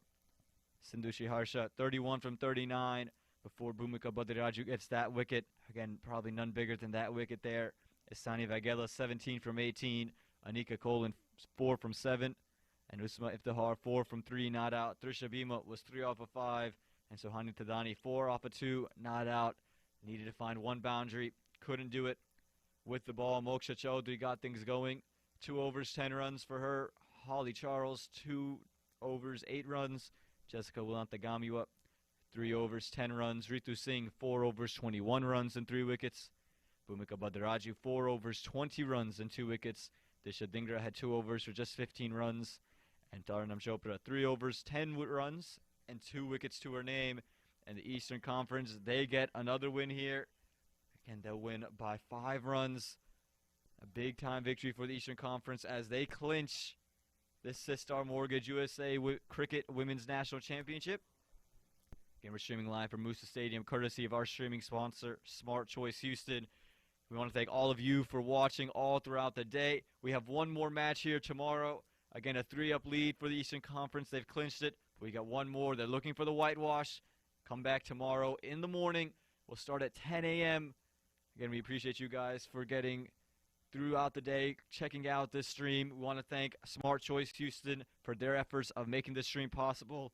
I'm Om Patel signing off from Moosa Stadium for now. We'll see you tomorrow right here in Pearland, Texas.